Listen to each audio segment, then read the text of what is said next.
Everybody. Welcome to Trash Comps. Today we're doing something a bit different, and we're going to be giving a full commentary of a Scouts run that we played recently. And it's This is going to be a full Scouts run. We're trying things out for the first time, so forgive us if anything. many firsts. Yeah, if anything goes wrong. But now I'm going to give a quick breakdown of the idea behind this team and what I tried to build with this. Oh yeah, so for context also with this is a game Dragon did and is explaining to me in general and to all of you nice fellow people, essentially, yeah, breakdown of what he did and the many processes that go through and all the research you had to do for this freaking challenge run. Yeah, like for a reference, I played, spoilers, a few Scout runs. Like a cool 20, I think, 18. Yeah, I think it was 22 total last time I counted. You lose track after a certain amount. So, okay. The idea behind this Scout run is, one, this is a challenge run. Actually, I should update the stream with that. Challenge run. It's so exciting. Also, Madness 16. Oh, God. Yeah. Yeah, an all Scouts Madness 1. What is this? The easiest run of your life? Yeah, that would be a... Yeah, actually, I should do cut. Doop, doop, doop. Challenge run. Definitely very professional. Do this right now. Cool. All right. Easy. We're 100%100% welcome to professional. Trash Comps. Welcome to Trash Comps. So for this All Scouts challenge run, we are trying out, or this is a commentary on our previously played game. I did this game. My friend here has not seen this game play yet, so he'll be following along with all you viewers, asking questions, and hopefully getting some answers out of me as to thoughts I had during the run. Tried this run out quite a bit. Played about 22 runs. It was hard. I'm going to go over the live gameplay right now, and then we'll be playing back a video at about 125% speed because it's a 5-hour-long video, and it's already going to take a long time on the stream. I will pause if necessary for that. Yeah, so just as a warning, if it feels like the attack animations are like fast or something, it's because we're playing it fast. Yeah, because that'll hopefully be a bit better viewing experience. Anyways, without further ado, let's look at Andrin. Andrin is going to be the tank up front, although hopefully he won't be tanking too much because we don't have any tank stats in any of the perks for any of our scouts. The idea is to go fast, go faster than the entire team always, and speed up our friends. Ideally, we kill turn 1. If we kill turn 2, so be it. Most of the scouts don't have turn 2 energy because that's just, I couldn't find space for it, honestly. Maybe I could have, but I just didn't feel like it. Andrin's got typical mark stuff. We're reducing slash resist by a little bit, and then we're mark on enemies does not lose charges when preventing stealth. Very useful. Fights end up lasting a little bit longer, which, spoilers, they often do. Spoilers. He's also increasing to stealth damage, and stealth on this hero does not lose charges. That's on Tholes, because it's helpful for him to do stealth damage. Yeah, anything else? Oh yeah, Andrin is going to be the one applying vulnerability, going with powerful charges, and inspire, of course. I'm guessing the powerful is for the passive, the momentum. No, not for Andrin, not really. I mean, it will work with that, but it's also just that he could give powerful potentially. Oh, like with banners or anything. Oh, yeah, right. I got you. You got me. All right. So that's Andrin. Andrin is not going to be doing a lot of the damage, but he will be making it so that the rest of the team can do damage before the enemy does, and applying a bunch of mark on the enemies will be great. This is Tholes, as you can see, fully devoted to this money path. I have one less speed on Tholes because I want Tholes going before, or I want... Why do I have one less speed on Tholes? Do you want him to go? Oh, he just didn't need it. Oh. That was all it was. It was just to save 3 perk points to get a little bit more money.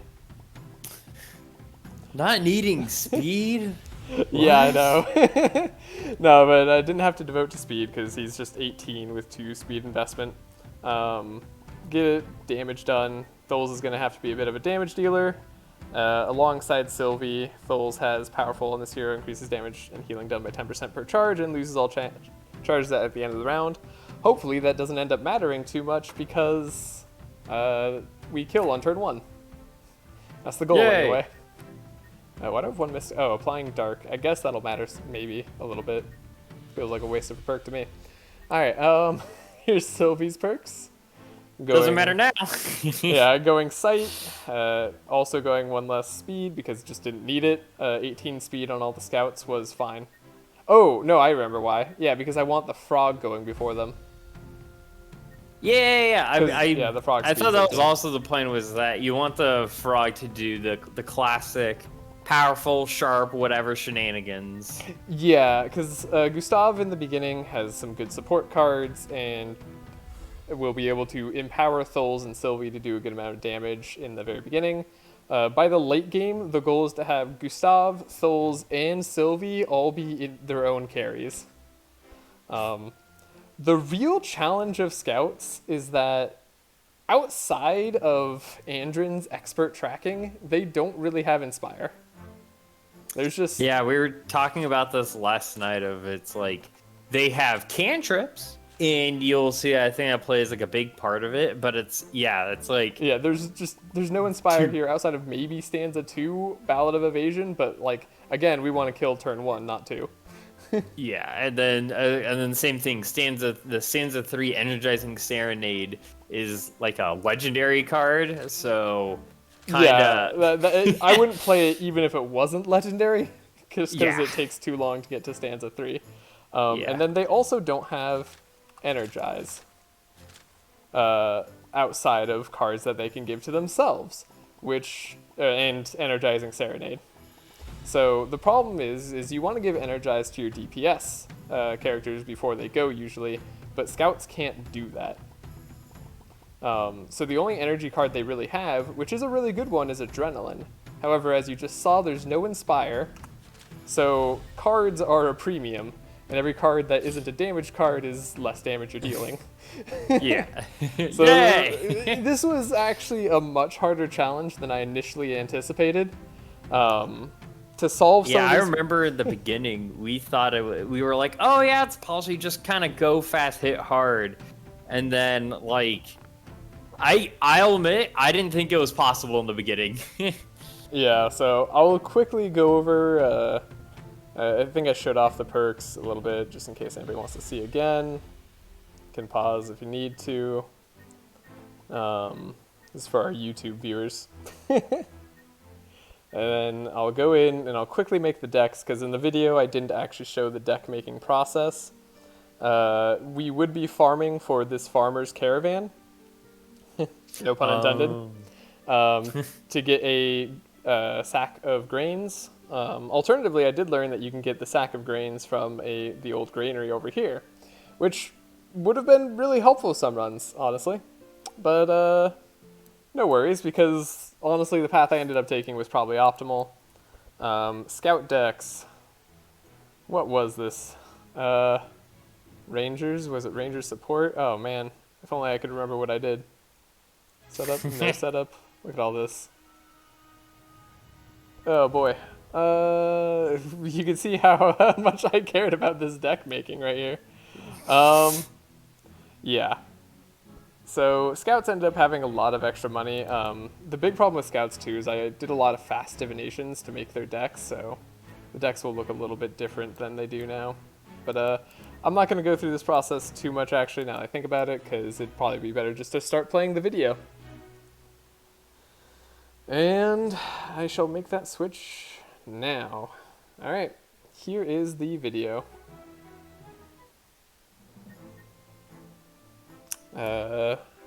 And as you can see, I was already buying items, I spent a bunch of money, I saved some money so that I could have a little bit of an option at the next shop. Are you there, buddy? Hello? So, Disconnect for a second? that I did. Alright. So yeah, I saved money so that I could have options at the shop outside of town. Big thing about scouts is you really want to have some damage resistance or healing in the beginning, because another thing about scouts, or at least with this build in particular, they don't really have healing. I could have done that for Gustav, but then Gustav wouldn't be as good of a carry in the late game, and I was going a more Alpha Strike build rather than like making scouts all tanky, relying on healing and dragging out fights a little bit longer. Is there anything else to go over? Oh yeah, actually I have a whole priorities list.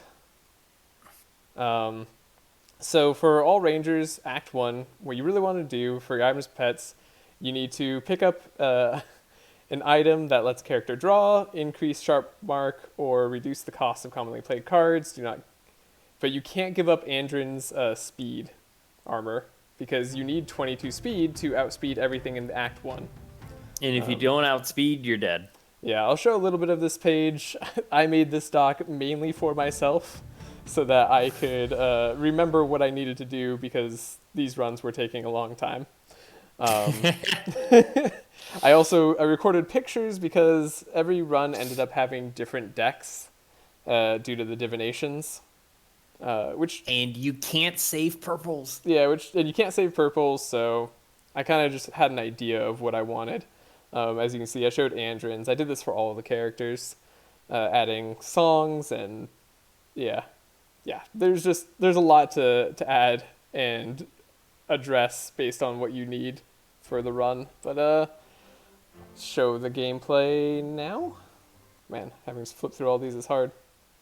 All right. So yeah, without any further ado, let's play. So again, we're playing this video at a bit higher speed. Sorry if it looks wonky to anybody. Here's me shopping. Hopefully I show off the decks in a little bit. If I do, I'll end up sharing. Right now I'm debating whether that Jade Ring would be better, because you want 24 speed by Act 2. And Jade Ring is that 1 extra speed, but I opt for the longbow because it's just a bit better. Speaking of longbow... So for Andrin's, his passive doesn't mean anything, right? Because that's on his turn, he gains Correct. 2 speed, yeah, or 2 fast. Yeah, as you can see it right there, he gains 2 fast at the start of his turn. So that doesn't actually play into account. So you just want him to have raw 22 speed? Yes. Okay. So you need raw 22 speed or raw 24 speed by the second act, because 24 speed is bunnies, and you have to be able to kill bunnies before you go, otherwise you're definitely not killing the entire enemy team in one turn. Even if you do outspeed them, you might not kill the entire enemy team in one turn. And there's no healing, so there's no healing, so this is like full Alpha Strike. Gustav actually does good damage in the beginning here. Sorry, does evasive? Evasive just stays, right? Yeah, evasive stays until you get hit. I don't think it loses charges at the end of turn or anything like that. I don't think so either. Which is pretty helpful. Just dawned on me. Yeah, you can see the entire team isn't doing too much damage here. I have a Chant of Accuracy in Sylvie's deck because it's one of the better ways for her to get damage, but I also have a little bit of flexibility in that Discover ranged attack card. As you can see right there, it made a multi-shot. It reduces the cost by 2, so I was able to wipe most of the entire enemy team. Taking a little bit of damage here and there isn't the end of the world. So yeah, it's pretty good. Oh, uproot for the vulnerability, because scouts don't have a lot of ways to apply vulnerability. So Yeah, and I guess also because you do so many small attacks, maybe getting rid of thorns is also decent. yeah, and that is actually very important for the later game. So here Oh, you don't take the sneak peek. in the early game, it is important to just prioritize cards that are better than your Act 1 deck. Because you won't have a lot of shards to spend, and any shards you are spending, you probably want to spend on Sylvie for all scouts, at least for this Alpha Strike, because we're trying to make her deck all quick shots as well as a few, I think 4 cost cards, unless she has Adrenaline, and then you want 6 energy total in your deck. Because as I haven't mentioned yet, we're going for Purple Tempest. The way you do that is you get the Grain event, and then you go for the Fireland, go to the Harpy area, get that purple, or get a Tempest. If it's purple, great. You don't have to go to the ice area. If it's not purple, you can now go to the Rat King through an event, and he will take your jewelry and some max life in order to make a weapon purple. Purple Tempest is kind of insane. Instead of giving you sharp and draw on 3 ranged attack cards, it becomes every ranged attack card. Which is nuts. And it's more. Yeah, and it's more of everything. So it's just really good. Yeah, so for anyone that wants probably one of the craziest range items prior to it being purple, that's what's also kind of funny is that Yeah. how possible would this run be if the frozen tunnels didn't exist? I mean, this run in particular, the way that I'm doing it, it probably wouldn't be as viable. There might be another way to do it with like having Tholes carry or maybe going tanky scouts. I didn't try it out too much. So by no means is this the only way, but yeah. As you can see, one of the other things that's important, because we're applying Mark, attacks that deal duo damage or repeat are pretty important. I picked up Odivore on Andrin there because I want him to end up getting Inspire on turn 1, or not Inspire, what's it called? The song thing. Stanza? Stanza, yeah. I want him to get Stanza turn 1. Oh yeah, I'm breaking our legs to get in here. So I also, getting the rope event is really important because it gives you access to capture the pig, and capturing the pig lets you sacrifice the pig in like after 1 or 2 more battles to get a card that when you draw it gives you energy and powerful. Now powerful is great because that's just more damage, but the energy is so big for the scouts. Yeah, Dark Miasma in general, which is, if I recall, that's the name of it, Yeah. is one of the best boons you can have in the entire game. I think it gives you like powerful energy and like 3 darkness. Yeah. I mean, I can wait. Let me show that off right now. Cause not this. Here we go. We can go over here, take a look at our Dark Miasma. This card. This is so good just because, like, scouts need energy. So anything that gives you energy is good. Alternatively, if you don't pick up the pig, like if that's just not the event, you can get one of your scouts to get Heat Surge by going through the top area and passing a check for the imp statue. But yeah, back to the gameplay. There we go. Here we go. Yeah. That energy would of course be best spent on Sylvie because Sylvie's gonna be spending all of her energy by drawing through her entire deck later. Yeah. Let's see. Anything else to quickly go over, or should we just start focusing on the fights now? You have any questions? I guess is like, what is your? Because I guess with Sylvie, I can kind of see it. What is your overall feel with Tholes? Because that's a guy I also just hate and never play. Uh,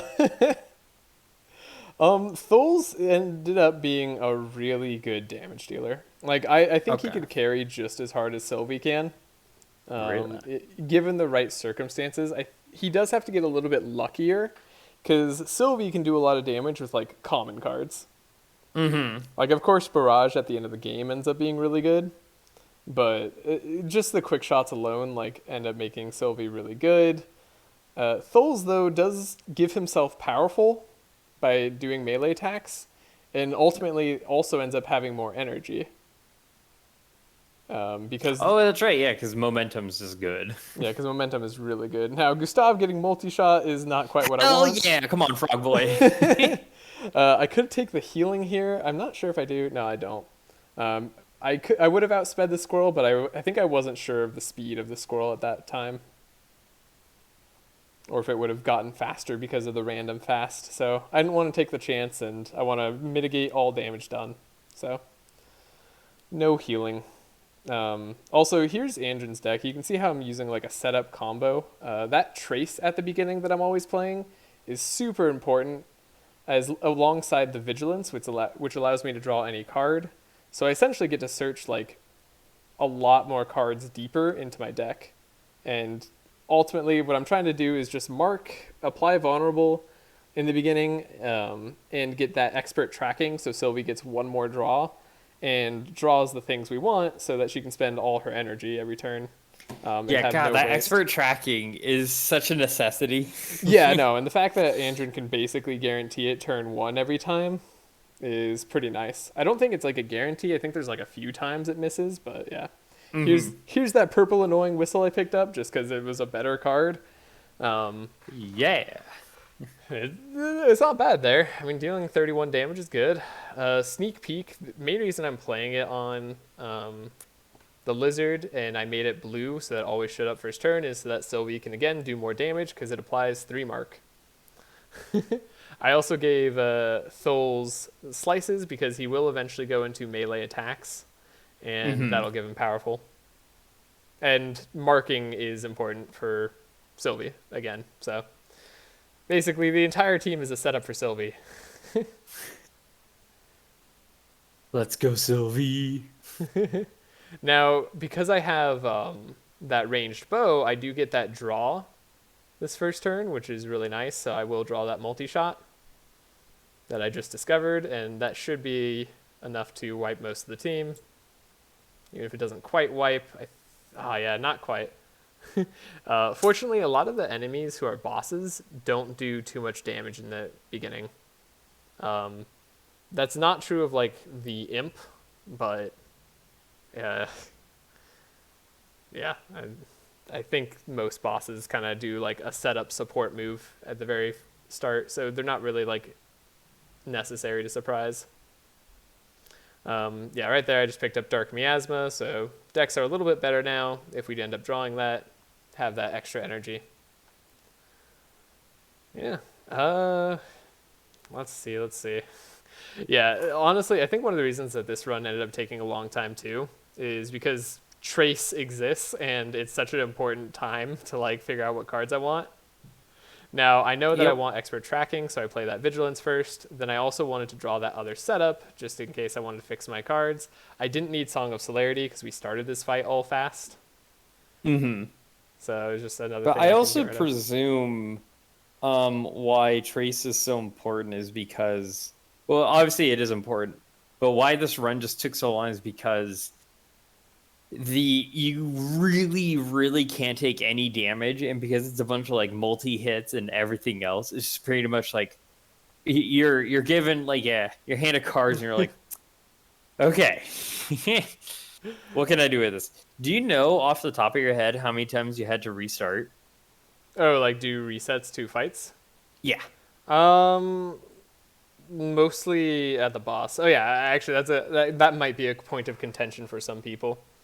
Yeah, this run I do resets. I mean, any challenge run I will do resets because I'm more interested in seeing how possible the challenge is rather than just testing my own skill. I'm not the best player at this game, I don't know if I ever will be. I don't know. I mean, at this point, I mean, I think I'm good. I've played thousands of hours of deck builders, but like I'm not always going to patiently look at all the best options and like map it out perfectly from there. I would rather just restart the fight if I need to and play fast because I think that saves more time in the long run. So I yeah, really it can also, I feel like, give better insight because I know in the past that we've done resets where it's like most of the time it's been like, oh, okay, this is not possible or something, and somehow you find it out. To be fair, that was also when it was like playing a different order of cards created a different outcome of discovery, which for the stream, if you guys didn't know, like oh wait, you yeah, can one second. the Right hmm? here, it's Oh, almost always better to leave and not fight this boss. But you failed. I failed on that 84% chance to succeed. Normally the chance to succeed is a little higher too because the cost of my deck's a bit lower, but I think I picked up an expensive card or two along the way. So, Wop wop. yeah, this was kind of unlucky. You That never was really also I was watching you during one of your other runs, and this happened.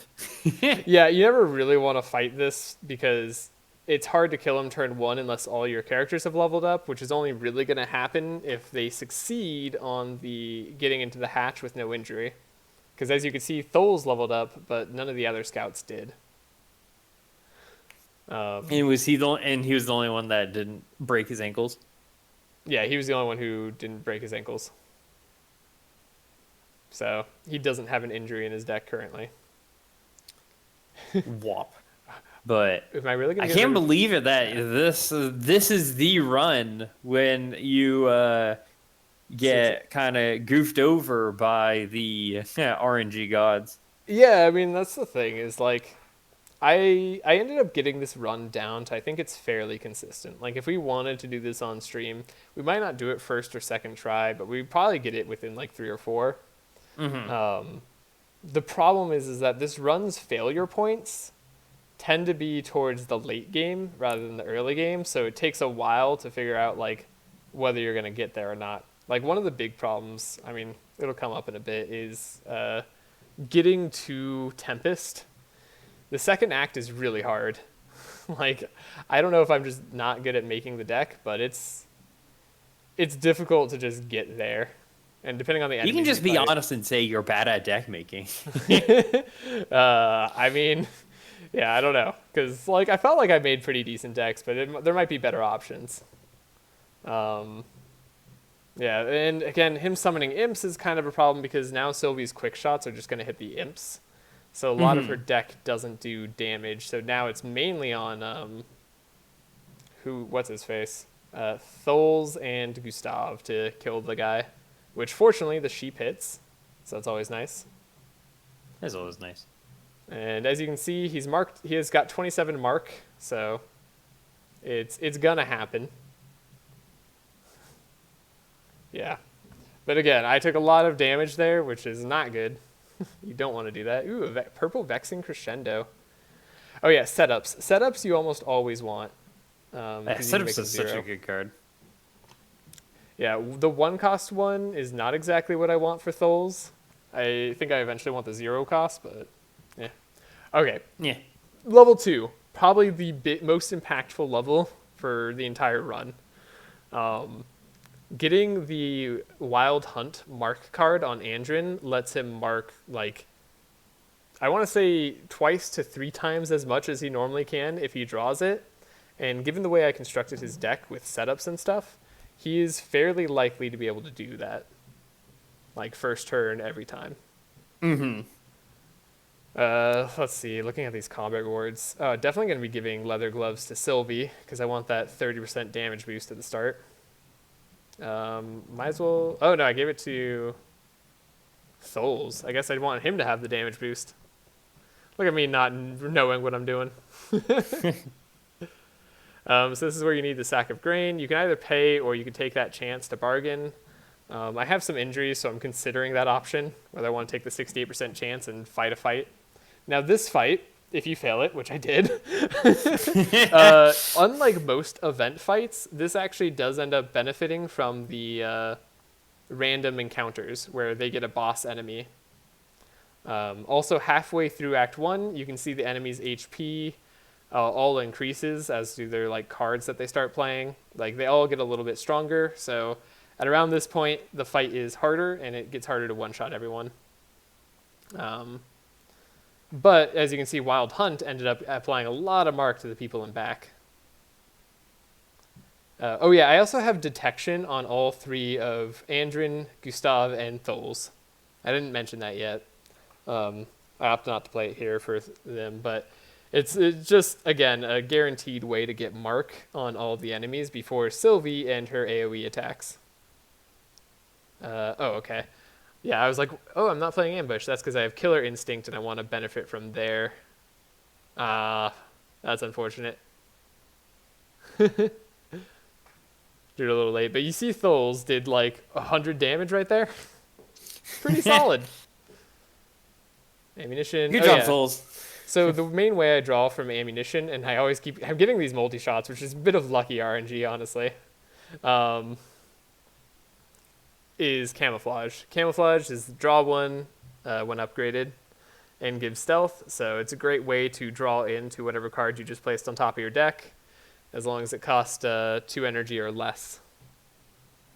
Main priorities on Sylvie, again, are just get adrenaline, get quick shots. Like, that's all I'm really trying to do with her deck.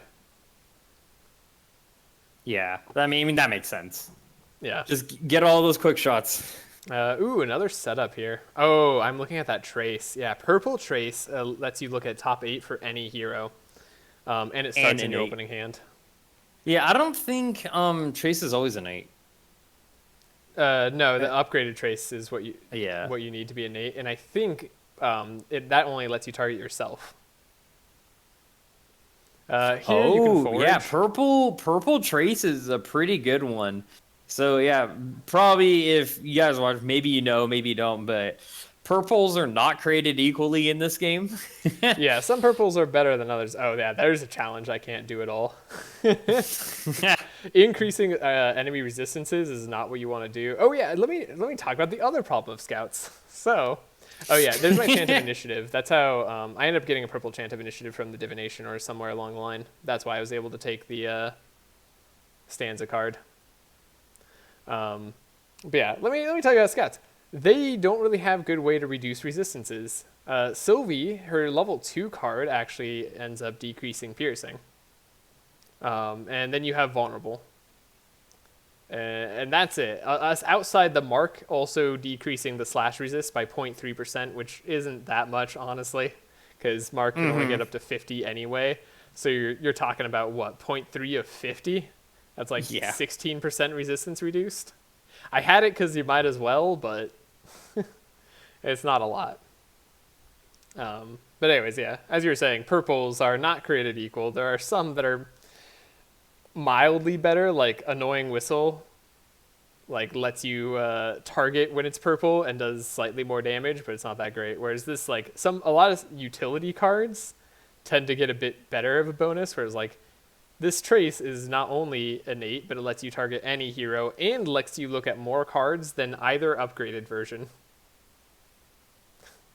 So this is just another way to filter out Sylvie's deck, and what this allows me to do is potentially filter out Gustav's Thol's deck if I ever need to have him doing a bit more damage, because as you can see, his damage numbers are not trivial. That's new. That's not, dude. We've had good Thol's runs. Just because you don't like him. Speaking of minus resistances, yeah. So Sylvie's enchantment. Unfortunately, it's on Sylvie. I'd rather it be on like literally anyone else. But it's so good that I can't get rid of it. It reduces their piercing by 20%, or piercing resistance by 20% for as long as it's on. And it applies vulnerable whenever you hit them, as well as mark. So that tree can now take just a ton of damage from a regular bow shot. And yeah, at this point in the run, I'm usually killing 2 enemies per. which is fine. It's not ideal, but It's fine. It's passable. It's fine. Andrin's a little bit beat up, but honestly, he doesn't need too much more health for the rest of these fights. That mark preventing stealth of this guy right here, very nice. Doesn't end up saving Andrin, but that's okay. That's okay. Never mind, I reset. I'm like, no, that's not okay. Don't give me that start. Never mind, I lied. Yeah, so like, again, with resetting and just how hard this challenge is, you kind of don't want to take damage wherever possible. So I think I'm going to focus on killing him now rather than the other characters, because he's just... Killing Andrin I don't think is an option. Looks like ideally I want to kill the treekin and the back guy. So I should end up being able to do that. Funny enough, Andrin doesn't end up needing adrenaline most of the time, despite being the one scout that starts with it, because his turns are fairly similar, and he just doesn't have a lot of card draw options. So you're usually just spending your 4 energy, and that's all your cards that you draw would allow you to do anyway, because they're so supporty. Yeah. Oh yeah, I have a purple vigilance. Yeah, dude, purple vigilance. It's a really good one with Sylvie. Oh yeah, that's the other way that scouts are reducing resistances is sight. Because of Sylvie. Duh. Yeah, honestly, that's also part of why I chose Sylvie as the carry, is because piercing resist is reduced by sight. Now I'm not applying the most sight in the world. That's also why detection is a little bit nice, but every little bit of damage ends up counting. What a good opening hand. Let's see if I play this a little bit more effectively. Because I have to, kill that treekin because I don't want it rooting and killing people. And then I need to kill the guy in back. Wait, I have rapid fire. You're not gonna... Oh, I'm getting... Oh, I see, because I remembered I was gonna get ricochet. What are you doing, past self? Yeah, what am I doing? There we go. No, I'm making sure that no one dies, apparently. I have a feeling, just a sneaking feeling, I'm gonna restart this fight again. But I killed the slime. Okay, am I gonna accept the death? I think I do. Nope, I don't. Alright. Alright. Yeah, so I played this run, I want to say, a month ago now? I think around then. This is part of why I don't remember it too well. I'm kind of watching it for the first time alongside everybody else. You can see, like, just the decision chain to try to make everything work out perfectly is difficult. To say the least. To say the least. I'm also really annoyed that Trashe doesn't let me get rid of my broken bones there. There we go. So I found out I need to draw a wild hunt. So I was able to do that the first times. I'm getting rid of my camouflage and 2 quick shots because I know I need more single target damage. You probably want to pick up rapid fire past self. Just saying. Hint, hint. Oh yeah, it's always funny like rewatching gameplay because like hindsight's 2020, and you kind of realize like all the mistakes that you make while playing, but like in the moment there's a lot of decisions to be made, so I can forgive myself for not making all the perfect decisions. I think I remember that I see rapid fire, so if I'm correct, I'll grab it. Nah? Yeah? Okay, I'm killing the slime. I want to kill the tree because he slows me down. I want to set up. Draw 3, place 2. I'm placing just rapid fire on top of my deck. No, yeah, that's right, quick shot. There we go. Getting ricochet. Am I just hoping it bounces better? Oh no, I did more damage to the slime in the very beginning with Souls and Gustav. Oh, got it. So now instead of the slime existing, it's just the guy who exists, and as long as you don't attack him, he doesn't speed up. But I might make that mistake here. No, I remembered it this time. That's fine because unlike Andrin, the frog can deal damage. Unlike pointless, useless, pathetic Andrew. Yeah, so right here I have enough damage. So yeah, that was what I needed Worth to it. do, was not attack the wolf with Andrin. That was the big Oh, look mistake at I all was these. making. Is that a purple load of war? Yeah, as you can see, I'm very excited about it. Mousing over it a couple of times. Yeah, the little joy up and down mouse. Now, I was also really considering taking that 5 vulnerability sonnet on Andrin because I can get him stanza. However, my stanza card costs 2 to play, so with 5 energy, I'd need to have adrenaline, and then I wouldn't be marking up targets as much, so I opted not to. I can't believe you get a purple Ode of War. I played Gustav a million bajillion times. I might have played him more at this point. Actually, you are right. I think you've played every scout more than me. Yeah, I played so much. So here's Yogurt. A fun thing about Yogurt is it's basically a free fight. Like, I don't think there's been a time where I haven't killed him first turn. That's with impressive. the scouts. It's just Andrin with the Wild Hunt can get like 40 mark on him and like 2 vulnerable. Drawing heavy metal is really kind of like securing the deal here. Mm-hmm. That purple Lord of War, 60% extra damage. So good. Yeah, heavy metal, you can see Gustav just did like 200 damage by himself. Tholes is going to do a ton here. Sylvie's owl is practically going to take care of this, so I'm not thinking about what I need too much. I'm just going to, yep. Oh, and I got Pebble, so I get 2 attacks, that's right. Actually, quite a good item to have on Sylvie, because it's a ranged attack, or piercing attack. I know. It's pretty silly. I'm considering Pebble? hidden weapon. Yeah, you go for it. No, yeah, go for it, Pebble. I was saying is that I don't know how Pebble is not like a blunt damage. Well, like it has armor pierce. It's just piercing because it like fast rock is like good at piercing armor. Oh, I upgrade. I guess so. I upgrade my armor slightly from his starting armor to brigand armor, which also gives +1 speed, but gives Andrin a little bit more HP and resistance, which, hey, it helps. Hey, purple gloves. Purple leather gloves, actually, so that's every turn you get powerful. Not too bad for Tholes. Hopefully it doesn't end up mattering too much. Oh yeah, actually, what's fun about scouts and you need group 5 or lower for this, so if you get a critical success, you actually start with vitality and speed.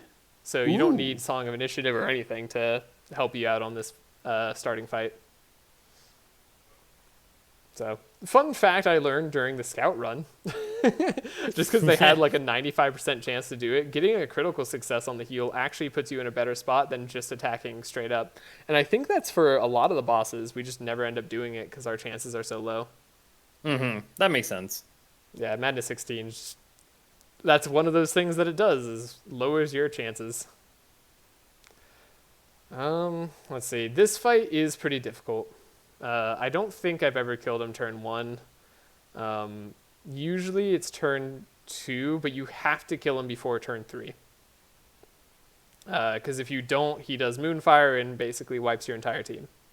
Is it Moonfire or Moonblast? It might be Moonblast. I'm not sure. I think you're confusing. No, I guess it's no. What is fire? Is it no? Starfall is what she does. I don't know. Maybe nothing's fire. Maybe I'm insane. But the first priority on the first turn is you want to wipe out the Dryad and you want to wipe out the Trunky. Otherwise, Trunky is going to shackles some people and make them slow.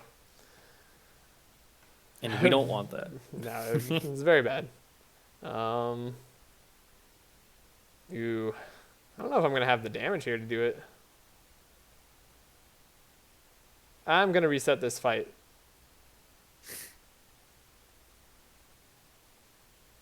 I'm like 90% certain I'm going to reset this fight. If I don't, I would be surprised. Maybe I'm confident enough to do it anyways. Okay, because you get Black Talons. Black Talons is really nice. Gives that little extra damage on the shadow. By little, I mean look how much extra damage it did. Quite a bit. Applying Thorns to this guy every time he plays a card is really annoying. Or every time you play a card is really annoying. Wow. Oh, man. Such little damage. Because it basically makes you almost kill yourself. I want to draw into Rapid Fire, but there's no way to guarantee it.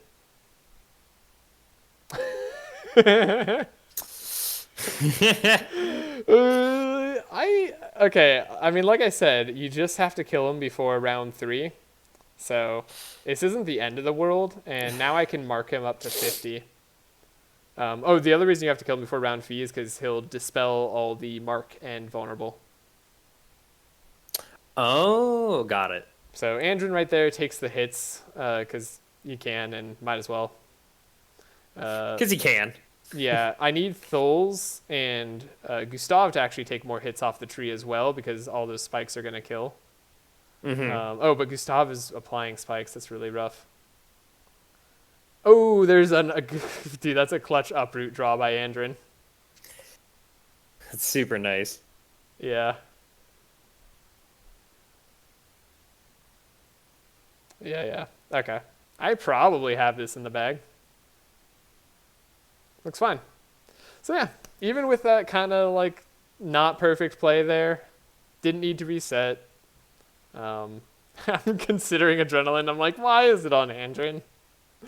I can't help myself, it looks like. I'm also really mad that Volley is not on Sylvie. Volley is a very good card to stealth draw into. Though it does cost 4, which you can't guarantee. The only thing I'm really looking for here is potentially Forest Crown. Forest Crown on Andrin, especially a purple one, would let me not have to play Song of Celerity or anything like that, and guarantees he's faster than all enemies in the next act, because unfortunately he's still 22 speed right now. That does suck. Yeah, Garnet Earrings is actually one of the best ways to heal for items. Garnet Earrings. I mean, it's funny how much I ended up prioritizing that. There's the sack of grain, and here I see a bunny, and I see another bunny. And another bunny. So yeah, here I'm gonna pause it for a second.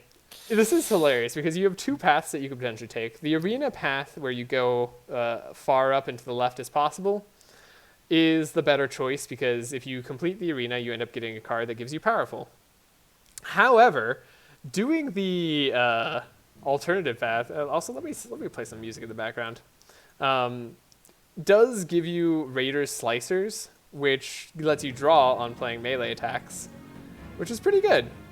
That said, bunnies mean I need 2 speed, and I try to avoid bunnies whenever possible because they apply fast to the entire enemy team, guaranteeing that the entire enemy team will outspeed your team, even if you're scouts, and they'll all get 2 evasion, making it way harder to kill them. So here I basically have to hope that in the shop there is a +2 speed, but because I need to go up to that path. And I find stimulant pills. Hell yeah. Very lucky. Now, that's still only 3 speed on Andrin, so I need to buy that Jade Ring. Which, I got lucky and got the 24 speed. I got unlucky by having 2 bunnies there, but I'd say the luck ended up balancing out. The other reason stimulant pills is really good is because it applies fast charges. Or it gives you +1 fast charge, meaning that Andrin now with Song of Celerity gives +3 fast to the entire team. That gets them to 24 speed each. So even without doing anything to the bunny, like not slowing them down or anything at all, it gives you a really good, what's it called? Like, you don't have to worry about hitting the debuff slow on the enemies because you're always faster. So... Oh, got it. Yeah, you're basically, like, now with that stimulant pills and Song of Celerity and Andrin having 24 speed, he guarantees everyone gets up to 24 speed, and there's nothing in the game that can outspeed you anymore. Like, your entire team will always be able to go before the enemy does. super important here. I want to get rid of my broken bones. However, I didn't have enough gold because I had to buy those speed up items. So unfortunately, Sylvie and Gustav have to go through this with broken bones. I'm actually going to take a little bit of a restroom break if you want to entertain the crowd and maybe comment on my deck building decisions here. Absolutely. All right. So, and this is just me trying to see what happens. Getting rid of Ambush, that makes somewhat sense because it is an expensive card. And upgrading Sawtooth, having to keep the broken bones, a bit unfortunate. I am curious what he's going to get, though. That's a lot of quick shots. Hot diggity, is that a lot of quick shots? That's so funny. And the Chant of Accuracy also look like arrows. That's kind of funny. And getting rid of the Chant of Accuracy. Now, I think the reason why he's doing that is because he's trying to make his deck as thin as possible with quick shot, or as thin as possible, because right now it's 16, because also the Dark Miasma. And anything that's not energy or a range attack is going to end up being problematic once we get into the later end. Now, we should be able to get everything, but also it's, there's a cap to sharp at 50 because we're playing Madness 16. That's like one of the most difficult things about this run, and in general Madness 16, is the restricted power. So there's a lot of caps on stuff. So having too much sharp at the end, especially since the bow Tempest gives you sharp for every range attack you play, you mine and a cantrips. So cantrip being you draw a card after you do something. You might as well just have quick shots. Quick shots are literally just better Chant of Accuracies. All right, I'm back. Welcome back. Did I mess up a lot? No, you did not. You're just going through Sylvie, the choice of deck making and everything. That's funny. Yeah, like I have 19 cards in Andrin, and I'm like, that can't be right. But I'm pretty sure I can get through Andrin's entire deck anyways, so I end up opting for him to have a larger deck. It says 16 on the rest of them, but really it's, it's 17 on Gustav and Sylvie, but it's also 15 because the boon doesn't really, what's it called? It counts as a card, but not for deck building purposes, so you can't like reduce your deck past minimum because that was too OP apparently. But yeah, here you can see, so the bunny and that imp, the fiend right there that goes 22 speed, both really annoying. The bunny will speed up the entire enemy team, the imp will slow down your entire team. And at this point, I picked up volley, but unless I get like a really good start, I must have messed up right there. I can't kill the entire enemy team in one go. So, that pipe rat is brutal. Yeah, I mean, he's also like pretty brutal. It does a lot of damage there. Oh, the little extra music I'm playing in the background. Not quite fitting, but that's fine. It's not quite the reward screen I want. But yeah, there we go. Everybody's faster than the bunny. The entire enemy team has some mark. Can get rid of Sylvie's broken bones. That's one saving grace, is Andrew doesn't have the broken bone anymore, so he's able to get rid of it on Sylvie more often than not. As well as Tholes. Tholes can also get rid of it for Sylvie. Nice thing about damage Gustav is that his starting card's not bad. The one that does damage to the entire enemy team. Yeah, well, yeah, it's that card. So that card is such mixed reception with me because it's a really loaded starting card, but it is so bad with support Gustav because it's like, sure, the powerful helps with the heals, I guess, but it's so meant for heavy metal Gustav because it gives himself powerful, gives himself sharp. Obviously, it's mind damage and implies insanity, I think. Yeah. It's a very, very good card, so.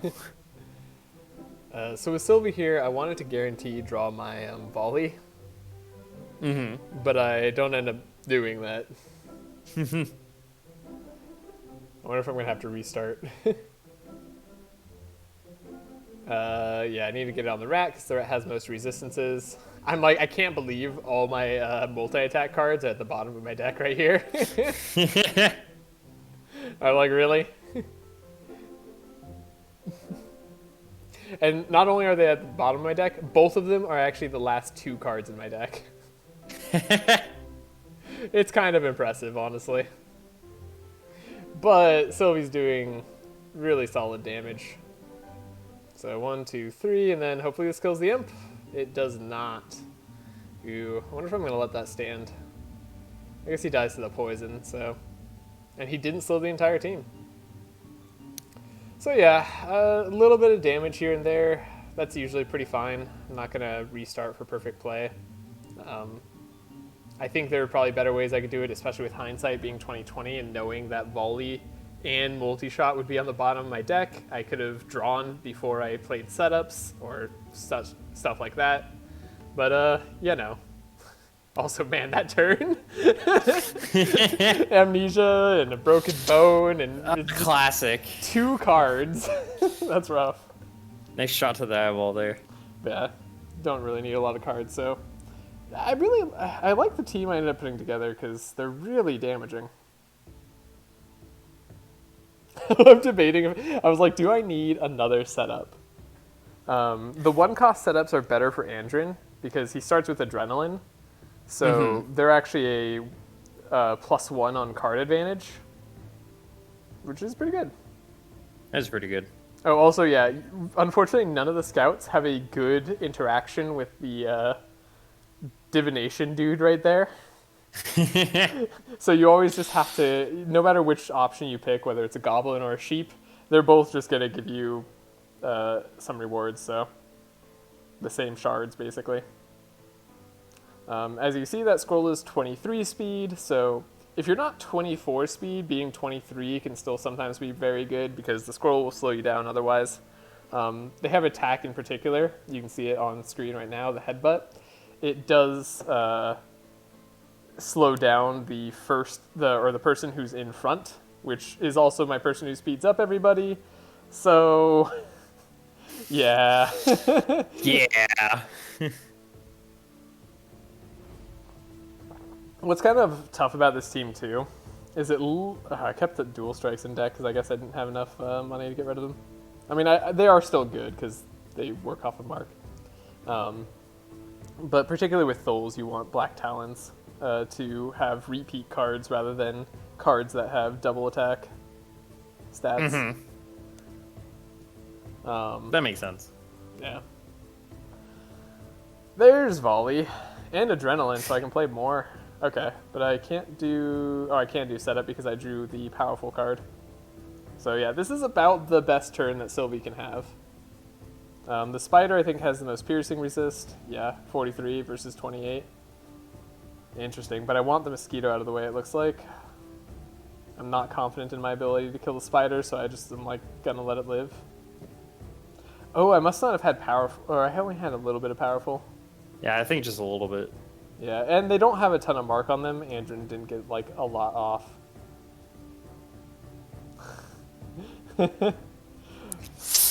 But you can see that, like, now I need to kill the Spider because they're going before Sylvie.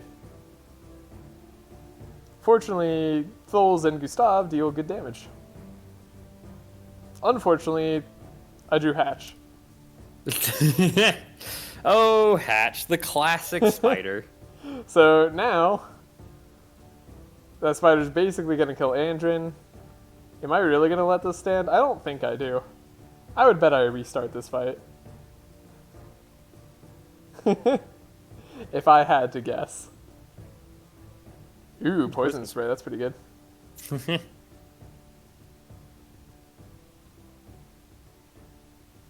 No, I don't. Alright, I'm just like, Andrin can die.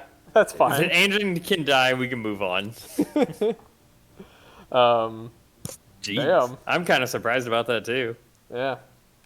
Well, you know, Find Weakness is another card that's really great for Andrin. You saw it on Sylvie there. Giving vulnerability on top of marking for a card that also costs 1, so it triggers Wild Hunt. Very solid. Very solid.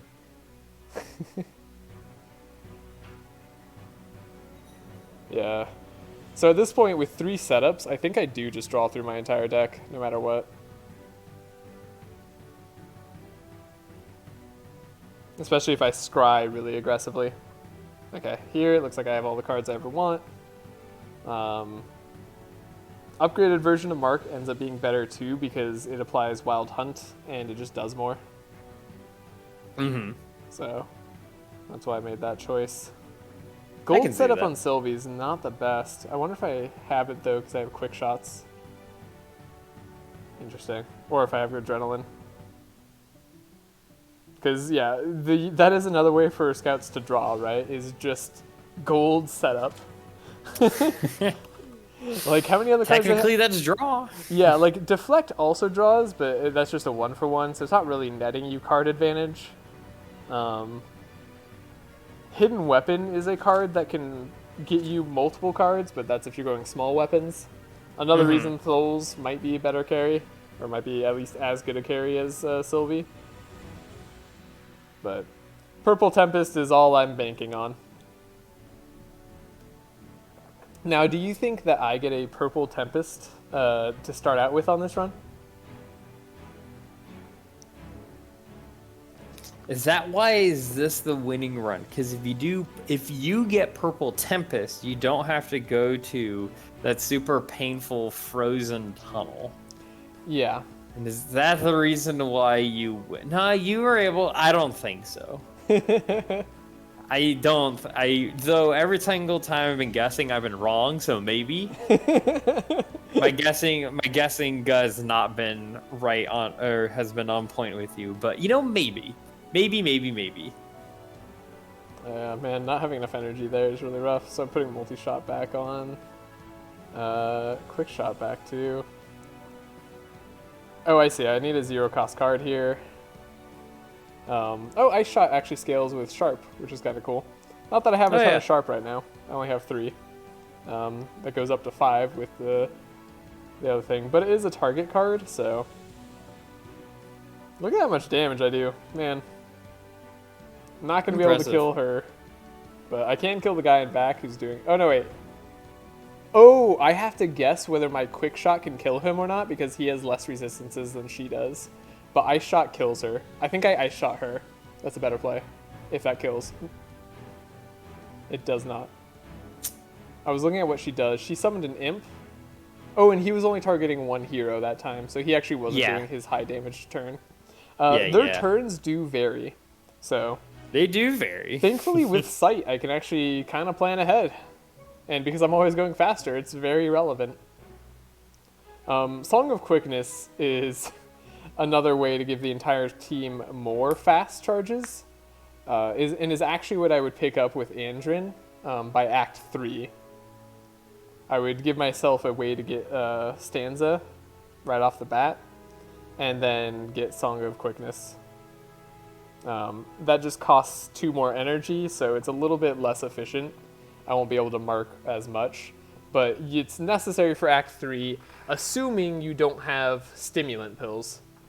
But stimulant pills, that kind of takes care of the problem. Wild Hunt. Now this guy, even though I get to stack all my mark on one person, he has a ton of HP and a ton of piercing resist. What a surprise. Some stuff has good physical resistances. Yeah, I know. Just like everything. And again, scouts don't have a great way to reduce it. Their ways are very limited. So up to 40 mark, not bad.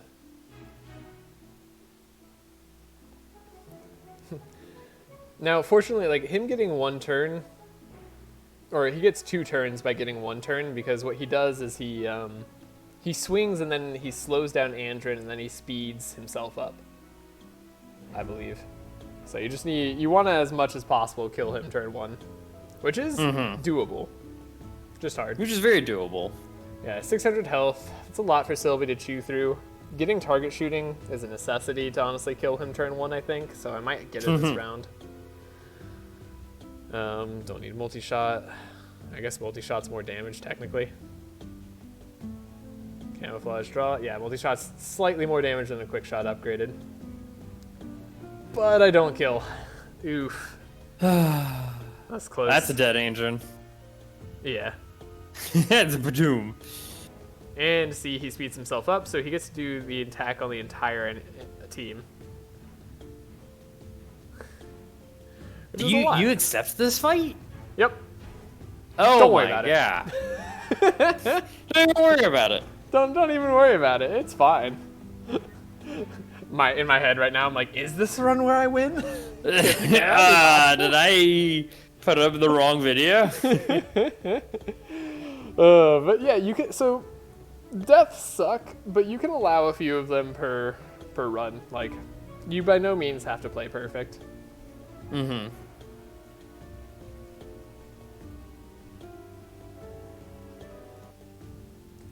And you get a nice level up after the arena. So momentum, that does extend Andrin's energy a lot. Not that he really needs it. That's kind of the decision behind that point. I don't know if you want me to like go over each of those level up decisions there. You can do it. Yeah, of course. I feel like they're kind of self-explanatory. Oh, well, I should have had my hand on the pause button for that. I'm not going to go back. Well, we're moving on. It's too Moving bad. on. Yeah. So playing a slice now is free. It doesn't cost any energy and gives Andrin some powerful. Sylvie, I opted for the bleed and sight charges on hit because the reduction on ranged cards is only for your starting hand. Got it. So given that I plan to have just a ton of quick shots, that's not very helpful. So I'd rather just do more damage. I see that. And being able to stack up to potentially like, 100 sight will reduce the piercing resistance by 33%, so pretty solid. Ooh, yeah, getting the powerful on Sylvie is such a good start. It makes it makes a 60% difference in her damage. Powerful makes things do more damage. You know? Some high tier Madness 16. Yeah, so some really good insight right there, yeah. Not great hands with everybody there. Wow. Nah. Kind of bad, I would say. Also, did like all the mark go on one person? Man. The other cool thing about the arena fight is you do heal up afterwards. That's very nice. So even though Andrin would have started with less health, he actually has full health. I guess it's nice that the frog. The frog is like at 9. Yeah, rather than 2. Yeah, 33 health. So that's something. Ooh, purple aim shot. What a thing. Going for the multi-shot. I realize I'm not going to have enough damage. Kill that guy. Kill the spider? Yeah. Yeah, you can take I think I can take this hit. This fight, by the way, is historically where I think I've died the most. Oh, yeah, right after the arena. Right after the arena. Not because the arena kills me. Normally I actually get through the arena without any deaths. I also normally don't have 2 injuries in the Scouts decks. But depending on what you fight, this can just be really difficult. Mm-hmm. So, because this is, again, where the enemies get amped up. Because you're halfway through Act 2. Or roughly halfway. Yeah, halfway. Being like 2 fights in. Oh, we're halfway through. I know, right? I feel like the halfway point of the lava land is like slightly off. Yeah. Ooh, some chant of accuracies. Yeah, I don't need it. Not at all. I'm definitely going to have enough here. Volley's really good. I don't like taking the thorns damage, though. 37 health on Sylvie is not where you want to be. but I'm pretty confident in this run just because I'm able to have everybody go super fast. Mm-hmm. I will say, like, stimulant pills might be one of the most important pickups. Stimulant pills is a very good one. Fun fact, It's like Wilbur's also a heal. His rest area. oh yeah. So accepting That's his pretty quest, neat. if you can get past, is great. Ooh, do I want sharp? I do kind of want sharpening knife, but it's kind of too expensive. And it's not ranged. No, it is piercing. No, but it's but not, it's not a ranged ranged attack. Yes, it's a small attack, so it wouldn't draw me a card off Tempest. I love how I had Chant of Initiative just so I could do the stanza play, and I have barely ever used it. You had to play, and then you got rid of it. I mean, I ended up not needing it with stimulant pills. There you go, Gustav. Go super fast. There's Wild Hunt. That's all I need. Oh, right. Andrin has another evasion charge just in case he ended up picking up evasion armor or something. Because he takes a lot of hits and often dies. Now, I'm curious. I'm surprised I gave it to himself rather than giving it to Sylvie. Oh, as you can see right there, Thul's deck as well. You want to draw and to potentially... I mean, this is kind of the case with every character. You want to draw first so that you know your entire hand. Like, unless that's going to make it so that you can't do something you really want to do. Like, if there's a chance you could get a better card and play it, like Heavy Metal, you should do that. Yeah. But you can see I'm doing some correct plays, at least. Debating between Volley and having those cards. Very interesting. So the Seahorse is a really painful enemy. I know I need to kill the Seahorse, which is why I'm debating so hard whether I want to attack the front or the back. Ooh, Adrenaline's a very good draw. I guess that's why I got rid of Quick Shots, is hoping to draw Adrenaline here. I like that they're immune to bleed. That's annoying. I believe Sylvie even had some extra bleed charges just because she's going to end up applying bleed on hit. Now, Rapid Fire is a good kill card, but it does cost 1.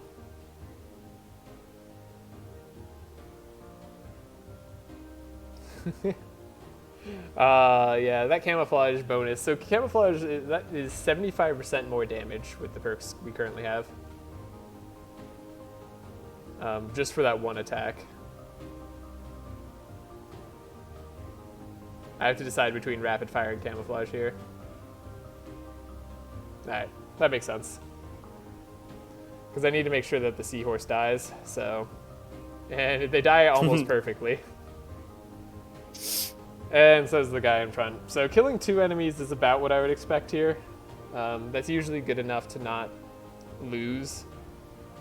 The Croc... Well, one, that bird getting 32 speed is kind of BS. And then going stealth is really annoying. Also, I'm super annoyed that Andrin's Imp, or Fiend right there, did not apply Mark to the Harpy. Because I need it to de-stealth. Now, fortunately, I believe there's still some Mark cards in the Frogs and Lizards deck. But we'll see.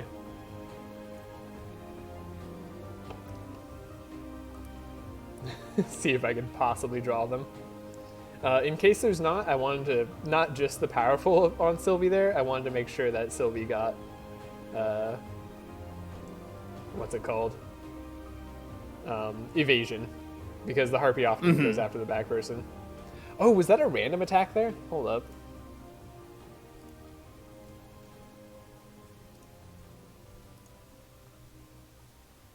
Oh, did I skip ahead slightly? Rather than skip forward? Or skip out behind? I think I did. Alright, maybe I'm just not going to touch the speed button. It's just really hard to actually like go faster or not on the video. Yeah. So, yeah, I won't do that. I mean, but yeah, it looks like Sylvie was able to apply Sight with a random attack there. Giving attack options, which is good.